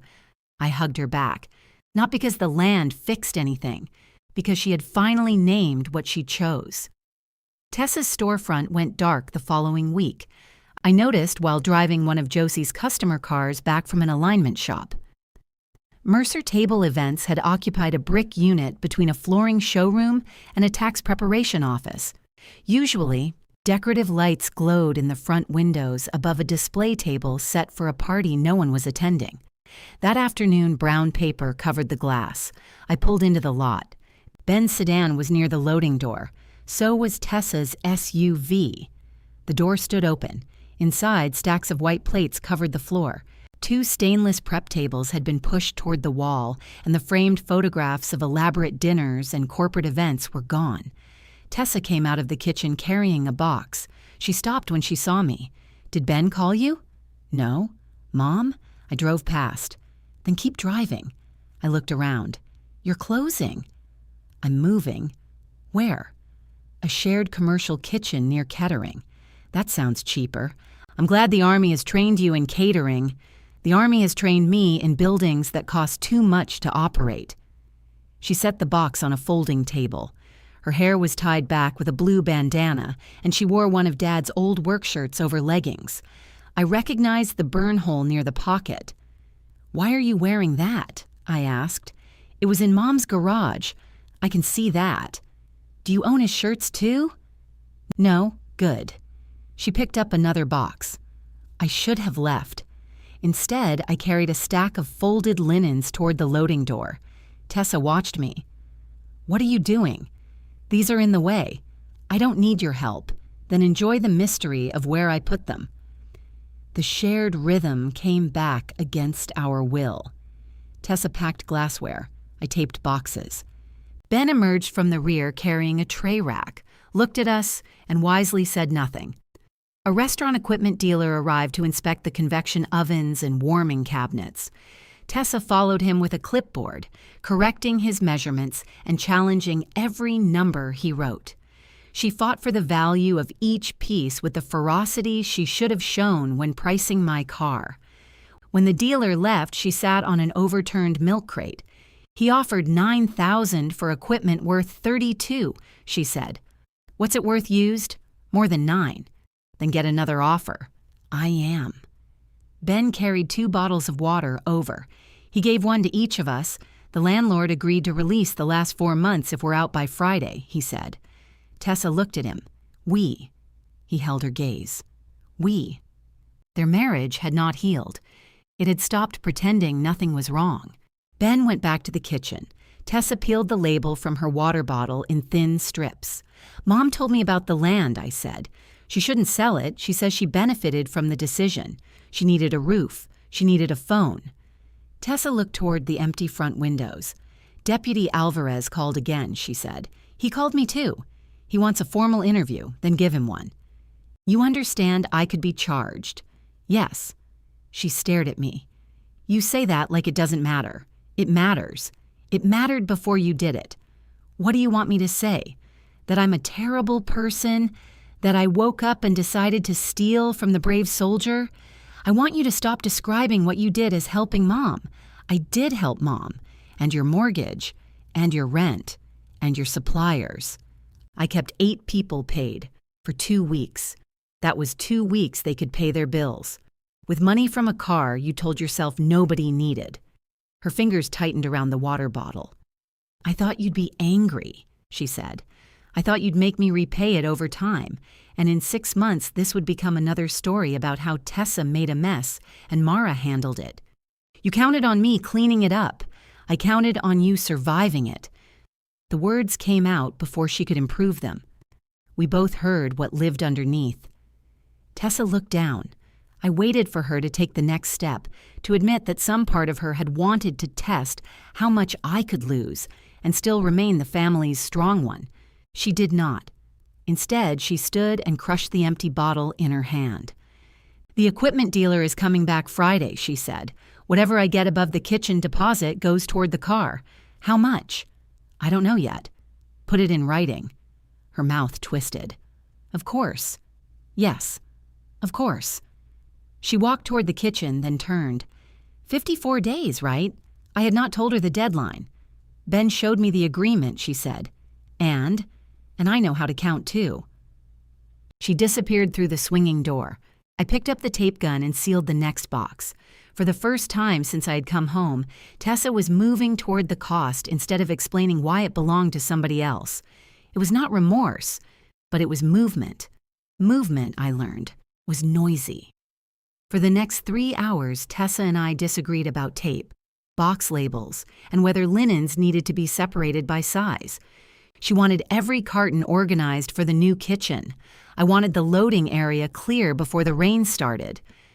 You can't put ivory napkins with white, she said. They're cloth squares. They're different colors. They're both the color of surrender. They photograph differently. Then label the box sad white. Ben made a choking sound behind a tray rack. Tessa pointed the tape gun at him. You are not helping. I didn't say anything. You thought loudly. The rain reached us shortly before 5. We carried the last boxes beneath the metal awning while water blew sideways into the parking lot. Tessa stood inside the empty storefront with her arms folded, watching the decorative lights reflect on the wet pavement. I designed this place myself, she said. The front room had always felt like Tessa had been asked to decorate a jewelry box large enough to feed 70 people. Cream walls, brass fixtures, pale wood, flowers that appeared fresh until you touched them. It wasn't my taste. It was absolutely hers. It looked good, I said. She glanced at me. You told Mom it looked like a hotel lobby. It looked like a good hotel lobby. That is not what you meant. No. She almost smiled. Then the landlord arrived with a clipboard, and her face closed again. The equipment dealer paid $11,600 after Tessa made him return twice and test everything in front of her. $4,000 went toward the deposit and first month at the shared kitchen. $2,000 covered the storefront release and moving costs. She sent the remaining $5,600 directly to Karen Holt's client account with a note that read, "Partial restitution, no admission of criminal intent." Karen forwarded it to me. "Your sister has been reading legal websites," she said over the phone. "She reads recipes that way too. Then she argues with the oven. The wording doesn't hurt you. It annoys me. The law recognizes annoyance, but rarely compensates it." I moved the $5,600 into the Mustang account and sent Tessa a receipt stating it would be credited against what she owed. She replied with a thumbs up. It was the most hostile thumb I had ever seen. The reduced catering operation lasted 3 weeks before Tessa discovered that smaller did not mean simpler. The shared kitchen charged by the hour. Storage cost extra. She had to load equipment for every job, unload it afterward, and coordinate around 2 bakers, a meal prep company, and a man who made hot sauce at midnight while listening to opera. Her remaining employees took other jobs as their hours shrank. One corporate client delayed payment. Another canceled a holiday reception after its own budget cuts. None of that was punishment from me. That distinction mattered, though Tessa did not always appear convinced. She took a full-time kitchen management job at a hotel near the convention center and kept only weekend catering events she could handle without permanent staff. Ben told me through a text, not because he thought I needed updates, but because he had begun communicating facts before they could become secrets. They were still living in the same house. He had moved from the guest room back to their bedroom, then moved out again after Tessa accused him of conducting a financial occupation. I did not ask what that meant. At the hangar, overtime ended when we completed the heavy inspection 3 days ahead of schedule. Devin called that good news. I called it a budget adjustment. "You could take a day off," he suggested. "I have days off. You spend them at another repair shop. That's recreation." Louise looked up from a parts cart. She smiles more around rust. I do not. You smiled at a clean ground connection yesterday. It deserved recognition. Devin leaned against my desk. "You know you don't have to prove anything here." The sentence irritated me before I understood why. I'm not proving anything. You work like someone is about to decide whether you get to stay. For a man who polished his boots too much, he occasionally saw things I preferred hidden. "I'm trying to recover an unexpected expense," I said. "That what we're calling the car?" Louise had told him. Louise told everyone everything but somehow made it feel like community service. "Yes, then take Sunday. You're making errors." I looked at him. He slid an inspection sheet across the desk. I had written the same serial number in 2 consecutive fields. A small mistake, harmless, also mine. "Sunday," I said. "Entire Sunday. I understand the concept. Do you?" "No." I used the day to drive to Kentucky. Josie stayed in Dayton because a customer had scheduled delivery of the Corvette and refused to believe Sunday was not a business day. I borrowed her shop truck anyway. The headlights now matched, though the passenger window had developed a whistle at highway speed. Calvin opened the bay before I knocked. "You're early," he said. "It's a family trait." The Mustang sat exactly where I had left it. The battery maintainer showed green. A thin line of dust had formed on the roof, enough to prove time was passing. 31 days, Calvin said. "I know. You brought payment?" "Not today." He nodded as if he had expected that. I walked around the car, checked beneath it for leaks, and opened the hood. He had attached a small tag to the battery with the date he last started the engine.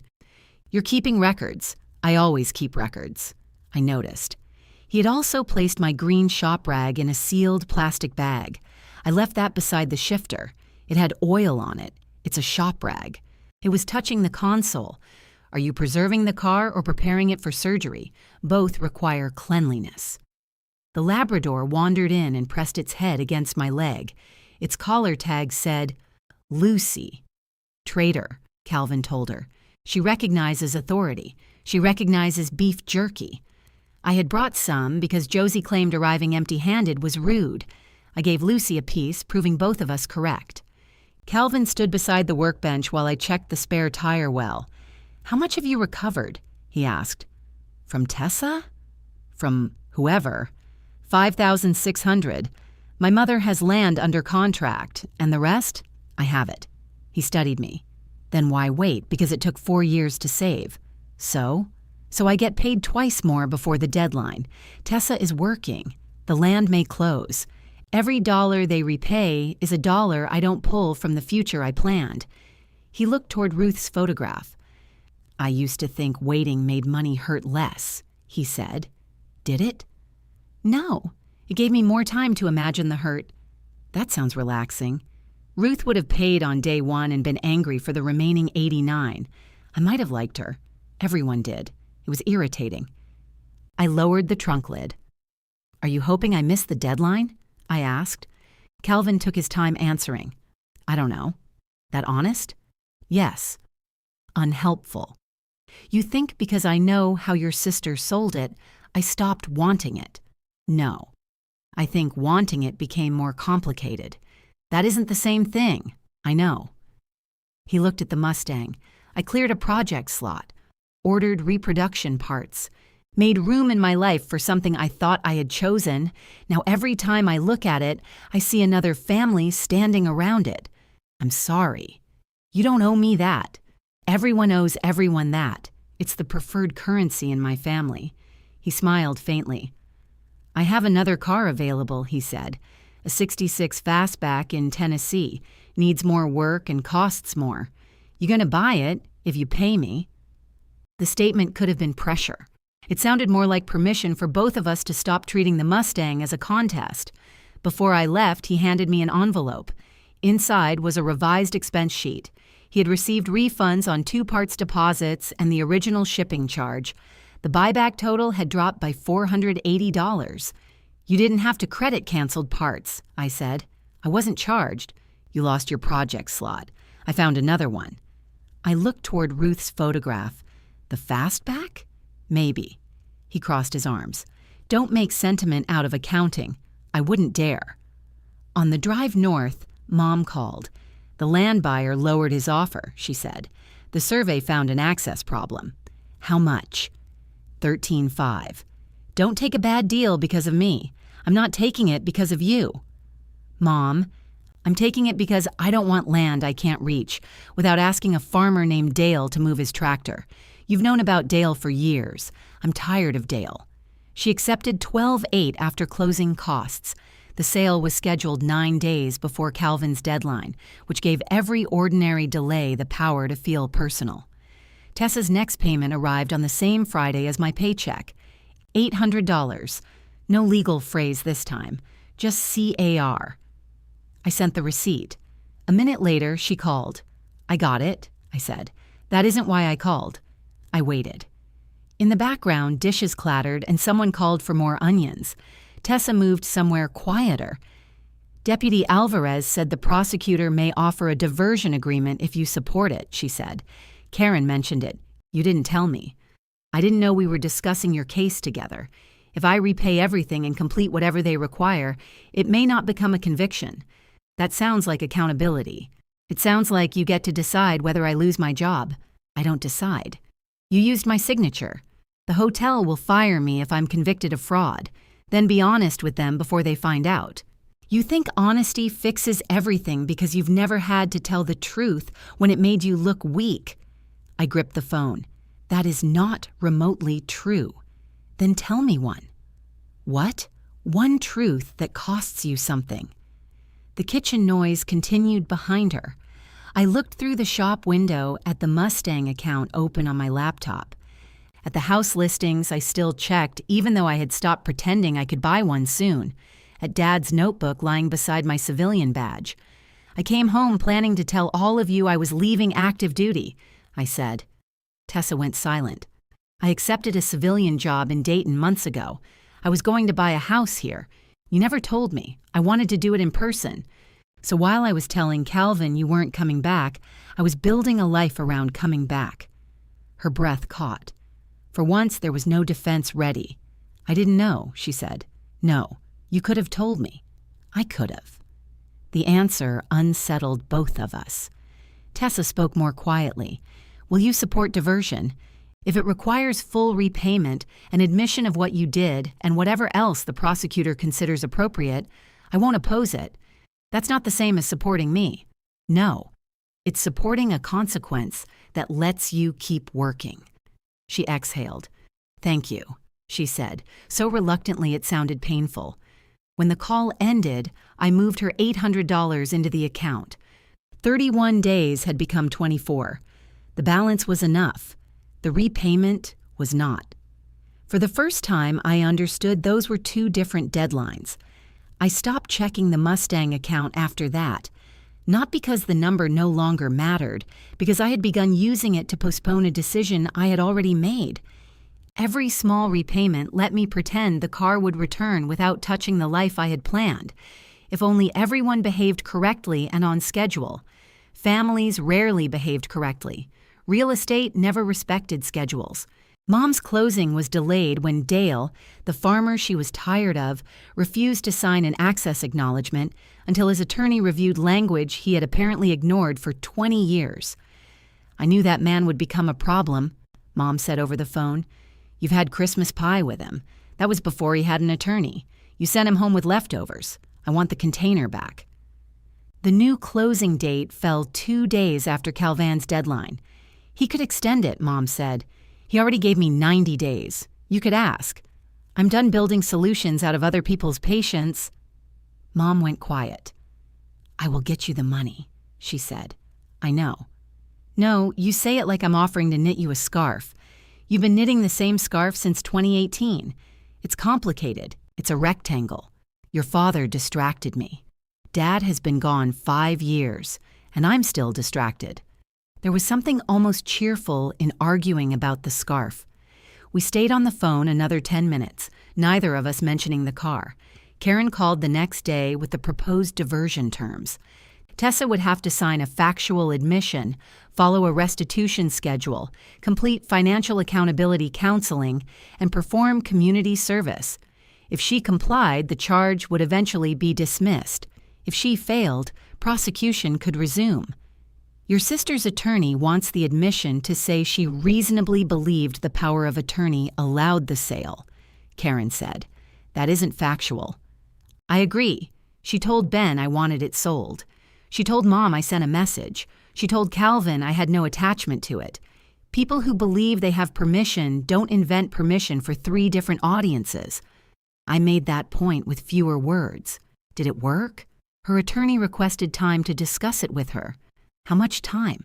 Not your 90-day kind. A day or 2. Tessa called that evening.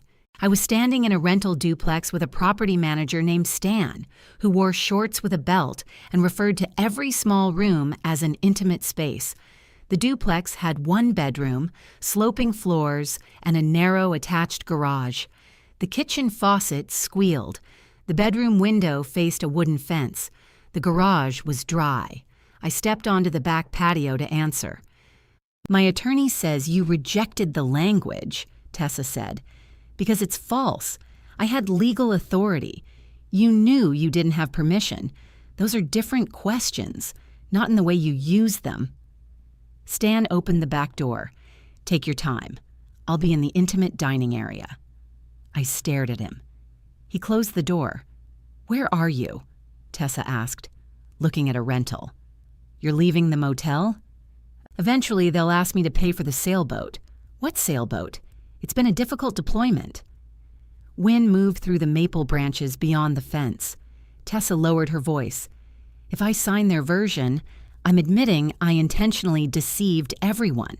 Yes, you want that in writing forever. I want one version of the truth that doesn't change depending on who's reading. I was trying to keep the business alive. That belongs in the explanation, not the denial. You really don't care what this does to me. I care. I also care what pretending does to everyone else." That sounds like Karen. Karen charges for complete sentences. Tessa exhaled. "I have to report the agreement to the hotel," she said. "And they'll keep me if it's diversion and not a conviction. I can't handle vendor accounts for 6 months. My assistant manager will approve purchases. That seems fair. It's humiliating." "Yes." She waited, perhaps expecting me to offer a softer word. I didn't. "I'll sign it," she said. After the call, I went back inside.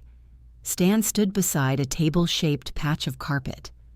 "You military?" he asked. "For another few weeks. My brother was Navy." I braced myself for a story. "He hated boats," Stan said. "Never understood that." "I understand it better than you'd think." He handed me the lease application. I signed for 6 months.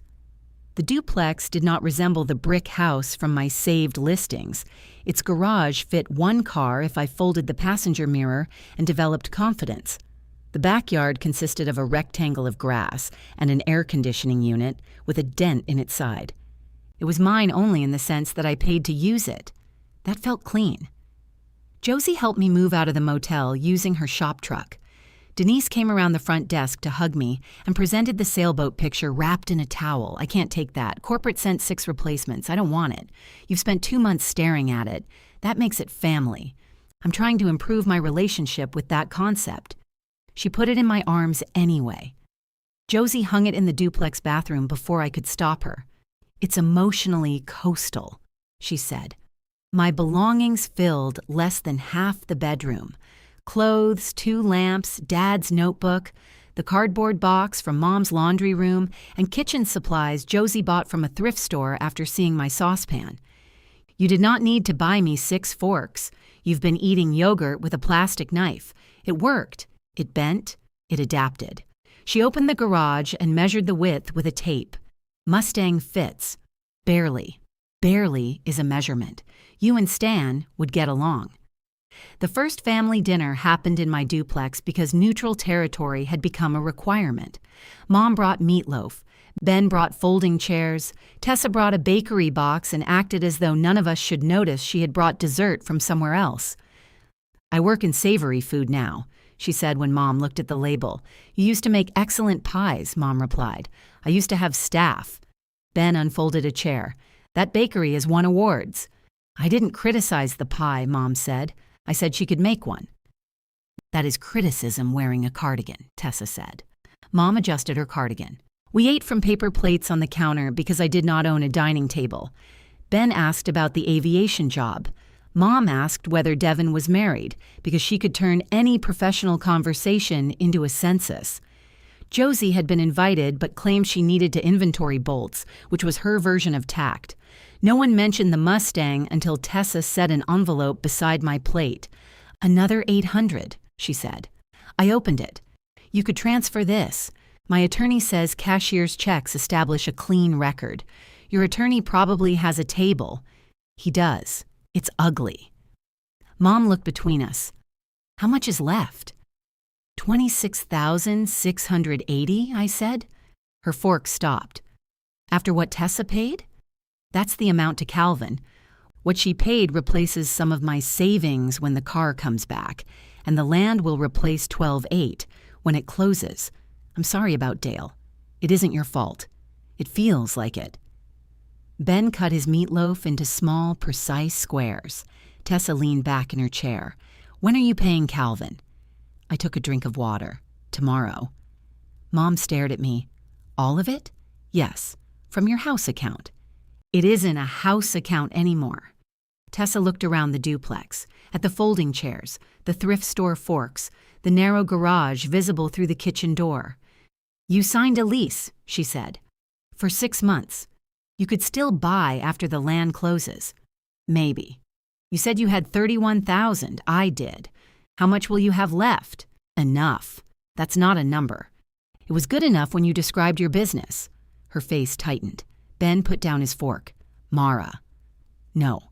She wants the number because she wants to calculate whether this hurt enough to count." "I did not say that," Tessa said. "Then why ask?" "Because I didn't know you were planning to buy a house." "You know now. I thought the military would move you again. I left active duty." The words changed the room. Mom blinked. "Left? I'm on transition leave. My separation date is next month." "You said civilian job. I thought you meant between assignments." "That is not how assignments work. You didn't tell me you were leaving the Army." "I tried the day I came home." Mom's eyes moved toward the garage, and she understood. "You were going to tell us at dinner," she said. "Yes." Tessa looked at her plate. Ben asked, "Are you okay with leaving?" "Some days. Do you miss it?" "Some hours." No one rushed to turn that into certainty. I appreciated them for it. After dinner, Mom washed plates that could have gone in the trash. Ben dried them. Tessa stood in the garage doorway. "This is a small garage," she said. "It's an intimate vehicle space." She glanced at me. "Property manager." "Oh." Rain had begun tapping the metal gutter. "I signed the admission," she said. "Karen told me. It says I knew you had not consented." "You did." "I know." The words came quietly. She ran one hand along the garage door track. I thought if I kept the business open, eventually it would justify how I did it. That's not how justification works. I'm beginning to notice. I waited. "I can pay $800 a month from the hotel," she said. "More when I have catering jobs. Ben and I made a budget." "How was that?" "Like being skinned with an Excel spreadsheet." "Sounds thorough." "He put coffee under household essentials instead of discretionary, so we may survive." I looked through the doorway. Ben was drying the same paper plate Mom had washed. "I'll credit every payment," I said. Tessa nodded. She almost said something else. Then Mom called for help with the slow cooker, and the moment closed. At the bank the next morning, the manager asked twice whether I was certain about the wire.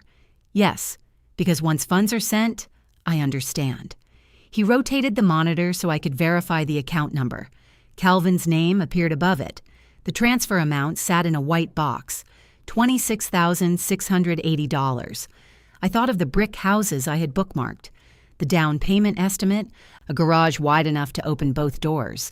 Then I thought of the Mustang under Calvin's lights, my green rag sealed in plastic, Dad's initials beneath the hinge. I clicked Authorize. The account marked Mustang fell to $4,732. Calvin called 14 minutes later.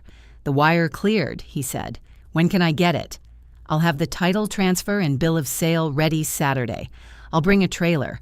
I can deliver it. You don't have to." "I know." We were quiet. "Did you buy the fastback?" I asked. "Deposit goes out this afternoon." "Good.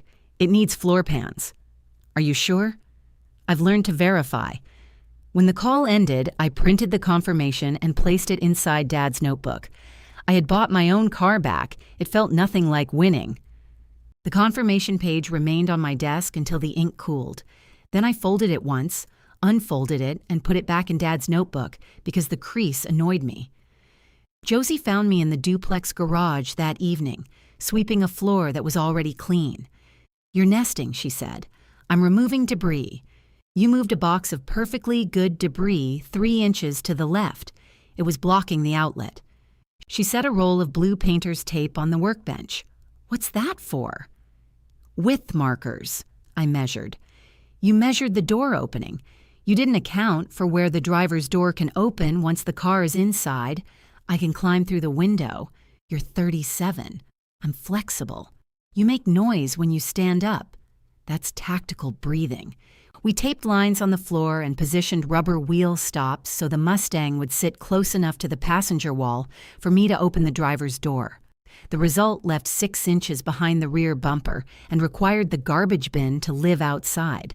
Stan passed while walking a terrier and informed us bins had to be concealed from street view. Josie asked if the terrier was emotionally coastal. Stan kept walking. Calvin arrived at her shop Saturday morning with the Mustang beneath its gray cover on the trailer. I had gone back to Mom's garage for the cover after she found it folded on the shelf where Josie had placed it. Tessa had not touched it again. The fabric still had a dusty streak from the concrete. Lucy sat upright in the passenger seat of Calvin's truck like a supervisor. "You brought the dog," I said. She invited herself. Lucy stepped out, accepted beef jerky from me, and abandoned Calvin without regret. He unfastened the rear straps while I took the front. We worked without needing to discuss the order. Josie stood near the shop door drinking coffee and pretending she had not arrived 40 minutes early. When the final strap came free, Calvin rested one hand on the Mustang's roof. I topped off the fuel, he said. I'll reimburse you. No, you documented every expense. I used the gas starting it. That was preservation. It was also enjoyable. He removed his hand. The admission cost him something. I could tell.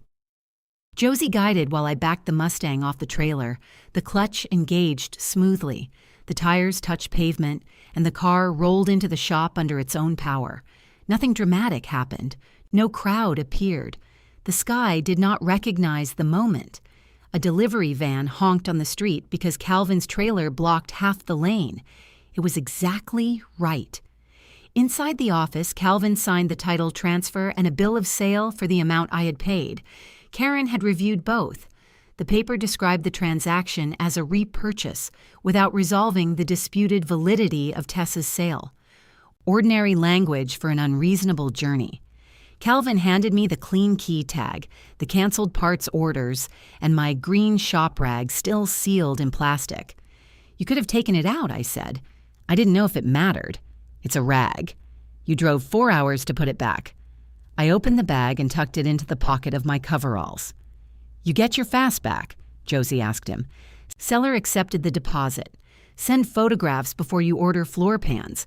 I'm capable of inspecting a car. You bought this one based on pictures from Tessa. Calvin looked offended. Then he nodded. I'll send photographs. He turned to me. I hope you keep it. That's the plan. Plans change. Not this one. He glanced toward the Mustang. Ruth would say I made this more difficult than it needed to be. Was she usually right? Unfortunately. Dad would say I overpaid. Would he be right? Also unfortunately. Calvin smiled and extended his hand. I shook it. There was no reason to promise we would stay in contact. We had not become friends. We had become two people who understood the exact shape of what the other had almost lost. After he drove away, Josie and I stood on either side of the Mustang. Well, she said. Well, you going to start crying? No. Good. I don't have absorbent pads rated for emotion. She tossed me the keys. I started the engine. The idle stumbled. Josie tilted her head. Vacuum leak, we said together. We found a cracked hose near the intake, replaced it, and checked the fluids. The brake pedal felt firm. Tire pressure was low by 2 pounds. The right passenger door sagged when opened, dropping just enough that the latch struck the striker plate. Josie lifted it gently. Hinge pins. I replaced those 8 years ago. Then you get to experience the joy twice. Dad ordered cheap ones. Frank ordered affordable ones. He ordered cheap ones and called them affordable. We adjusted the striker enough for the door to close, but the lower hinge needed rebuilding. I'll do it next weekend, I said. Josie looked at me. What? Nothing. You're making a face. I'm watching you postpone a repair on the car you spent 2 months recovering. It closes. If you lift it, it has character. So did my appendix. I removed it. I insured the Mustang, transferred the title, and received a temporary tag before noon. Every step required a counter, a form, and someone asking why the car had changed owners twice in one season. I gave them the shortest true answer. Family problem. No one asked for more. My first drive was not to the duplex. I took the state road west, past the shopping center where Dad used to complain about traffic, and the closed gas station where he once made me replace a fan belt in the rain, because according to him, dry garages produced weak mechanics. The steering wandered slightly on patched pavement. The radio played only through the left speaker. Sunlight moved across the hood. I expected Dad's absence to sit beside me. Instead, I remembered him alive. He was tapping the dashboard because the fuel gauge had dropped below half. He was accusing me of shifting too early. He was eating peanuts and dropping shells into a coffee cup, then denying he had made the cup disgusting. I laughed alone at a red light. A man in a pickup glanced over, saw the Mustang, and gave me a thumbs up. I returned it because that was easier than explaining. Mom's house came into view before I decided to go there. The repaired roof looked darker than the old siding. New gutters ran along the eaves. The driveway was empty. I parked where Calvin's trailer had been. Mom opened the door before I reached the porch. For a moment, she looked past me at the car. Her hand went to her mouth. "You got it." "Yes." "Today?" "About 2 hours ago." She walked down the steps slowly. When she reached the Mustang, she touched the rear quarter panel with 2 fingers. "Your father used to lean groceries against this," she said. "I know. I threatened him. He said cars were meant to be useful. He also put a towel under the grocery bags. He was full of exceptions." She looked toward the passenger window. "Can I sit in it? You don't have to ask. I think asking is something we're practicing." I opened the door and lifted slightly so it cleared the latch. Mom noticed. "What's wrong?" Hinge sags. "Did Calvin damage it?" "No. It's old." She lowered herself into the seat and ran her hands over her skirt. Dad had taken her for one date in the Mustang before I was born, back when the car belonged to his uncle and had mismatched fenders. Mom claimed he stalled twice and blamed the carburetor. "Your sister isn't here," she said. I noticed. "She knew you were getting it today." "How?" I told her. "Did she ask?" "No, I thought she should know." I leaned against the open door. "She said she wasn't coming because you deserved one day when she wasn't standing beside the things she took." That sounded like Tessa and did not sound like her at all. "Was she being sarcastic?" I asked. She hung up. Mom reached beneath the dash and found the place where Dad used to hide emergency cash. Her fingers came back dusty. "He kept $20 under there," she said. "He kept an empty envelope labeled emergency cash. He spent the cash on chili dogs. That man." She smiled. Then her eyes filled, and she looked away through the windshield. "I'm glad it's home," she said. "It isn't home. I'm taking it to the duplex. I meant with you." The distinction mattered. I closed the passenger door by lifting it into place. Mom watched carefully. "The land closing will happen," she said. "I know, and you will take the money. We can discuss." "No, you said asking was important." "I'm not asking." "That sounds familiar. I taught you something then." She kissed my cheek and went inside before I could argue. The land sale closed 11 days later. Dale signed the access acknowledgement after his attorney changed 1 comma and billed him for the privilege. Mom brought the cashier's check to the hangar parking lot during my lunch break. She sat in her car until I came outside, holding the envelope flat on her lap. $12,800, she said. "You could keep the $800. For what? Emergencies. I have a new roof, no tax debt, and a daughter who knows how to answer her phone. That last one sounds conditional." "It is." I accepted the check. Her shoulders lowered. Repayment did not erase her decision. It removed the need for us to pretend the decision had cost only me. I put $10,000 back into savings and used the rest to pay legal bills, motel charges, and the security deposit on the duplex. The house listing stopped feeling impossible. They also stopped feeling urgent. My separation from active duty became final on a Wednesday. The Army marked the event with digital forms, a final pay statement, and an email reminding me to update my address. I folded my uniforms into storage bins and kept 1 pair of boots near the door because civilian footwear still seemed decorative. Mom called me a veteran and cried. Tessa texted, "Congratulations!" Then, 5 minutes later, "I know that word is probably complicated, but I mean it." I replied, "Thank you." Her diversion agreement began the following week. The hotel kept her. She attended counseling every other Tuesday, volunteered at a community food pantry twice a month, and sent $800 on the first Friday after each paycheck. Sometimes the transfer note said CAR.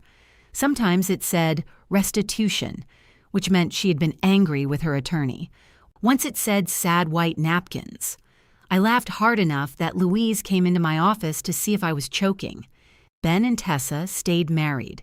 They opened separate personal accounts and one household account that required both of them to see every transaction.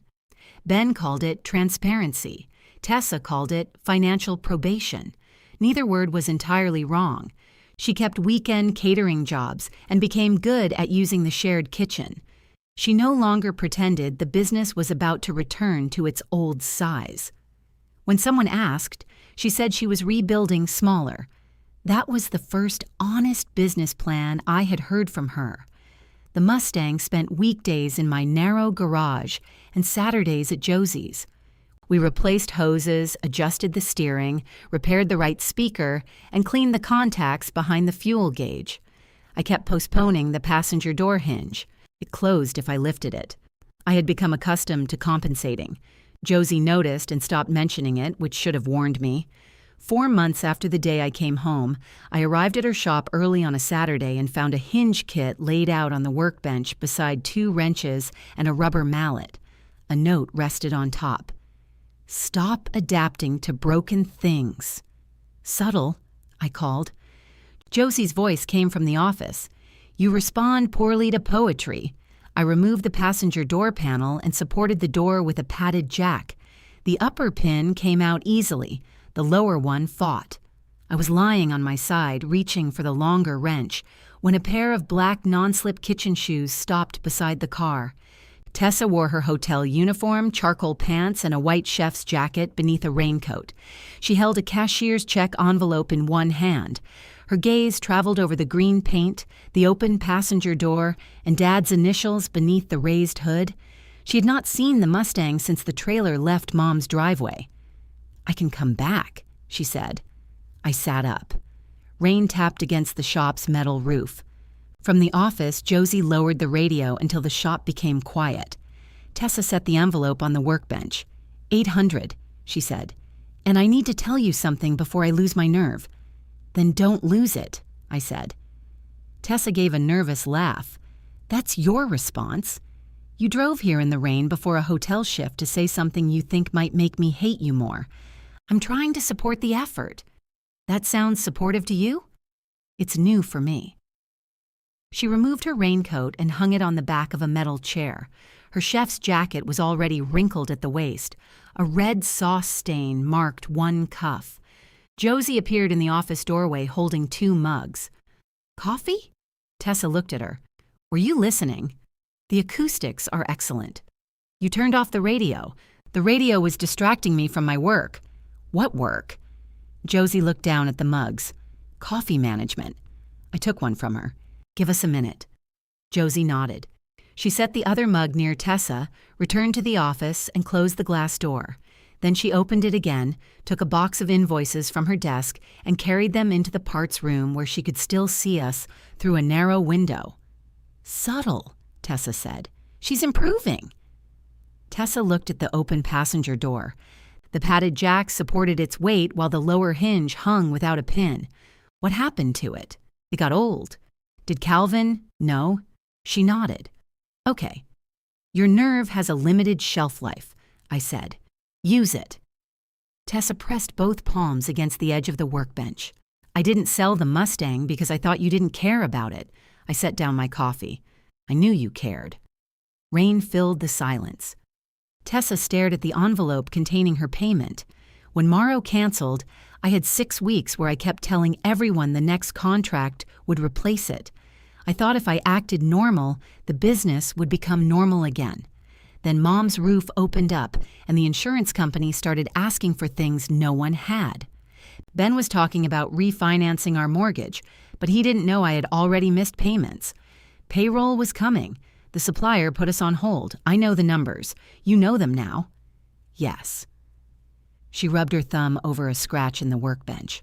I went into Mom's garage looking for the insurance file. The keys were hanging by the door. The cover was on the car. Everything looked... She stopped.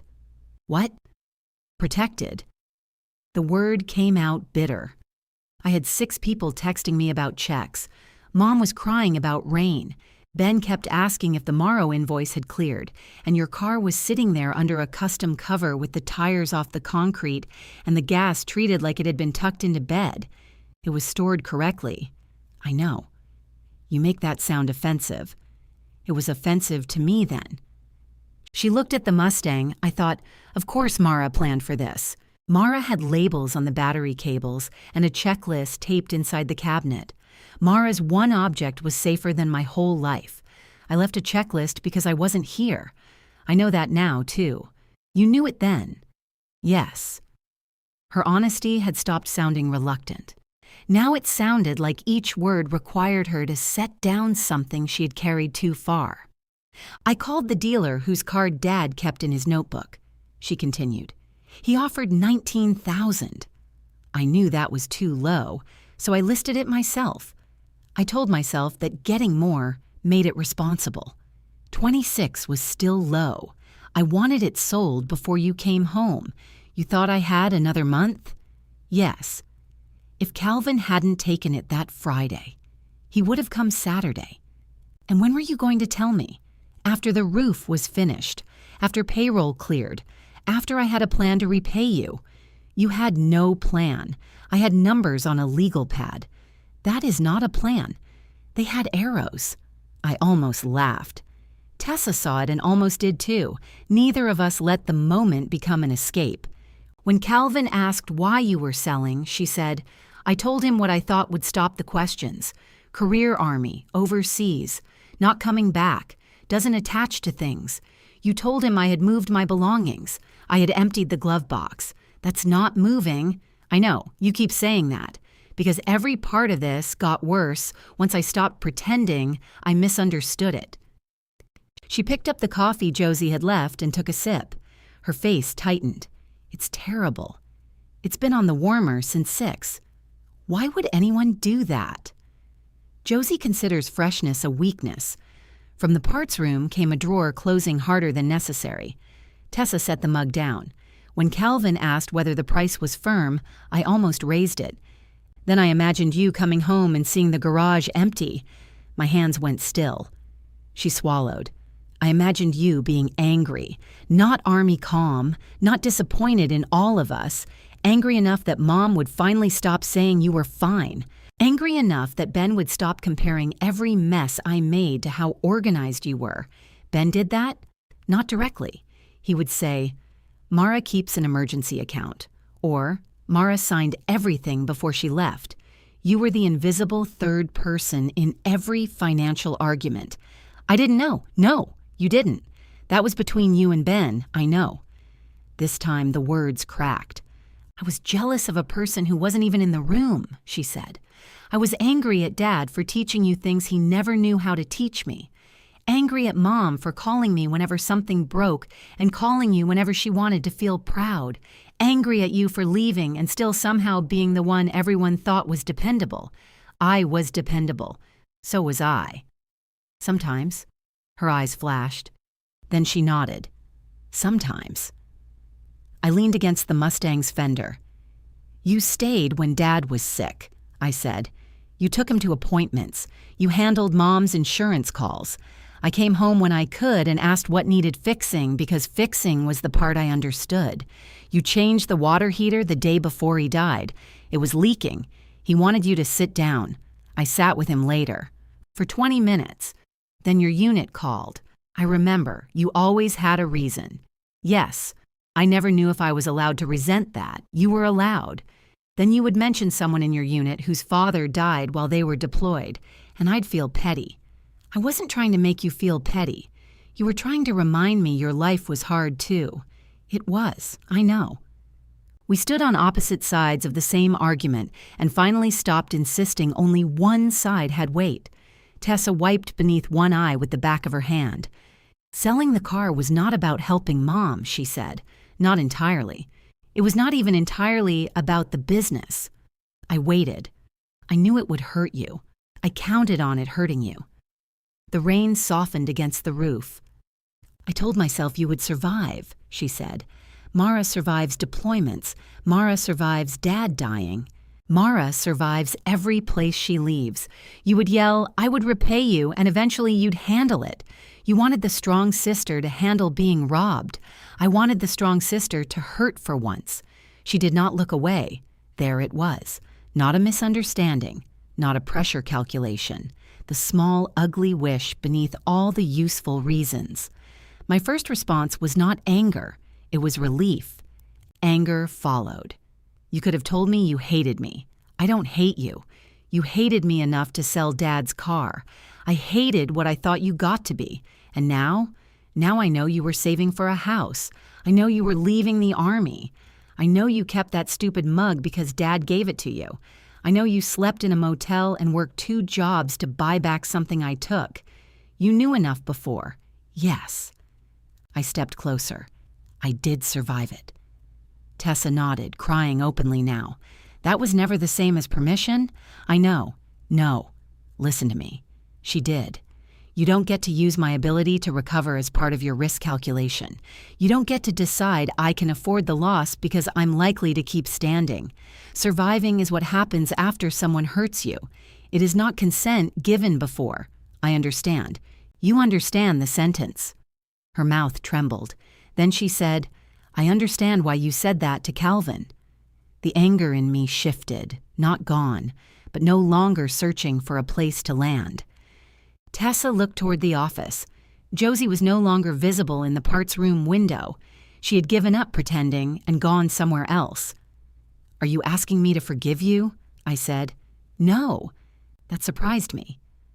I want you to, she added, but asking now would be another way of making you finish something I started. I studied her face. She looked older than she had in Mom's driveway. Not ruined, not purified by consequences, just tired, working, and unable to hide behind the version of herself who had only been helping. I don't know what forgiveness looks like yet, I said. That's fair. It may not look like before. Before was bad. Not all of it. No. She glanced at the Mustang again. Can I help with the door? I looked at her chef's jacket. You're working. In 2 hours. You'll get grease on white. This jacket has met tomato sauce. It has no innocence left. I picked up the longer wrench and held it out. Tessa stared at it. What? 9/16? Yes, I do know some things. I'm revising my records. She took the wrench. I showed her where to brace the lower hinge while I drove out the worn bushing. She positioned herself awkwardly, then adjusted without asking. Dad had taught her enough to keep her fingers clear. Hold pressure toward the front, I said. I am. That's down. I have a different front from this angle. The car has one front. Very rigid thinking. The old bushing came free and rolled beneath the workbench. Tessa crouched to retrieve it. Dad used to drop bolts on purpose, she said. He said it tested our observation. He didn't want to bend over. Also true. We pressed in the new bushings, tapped the pin through, and loosened the hinge bolts enough to align the door.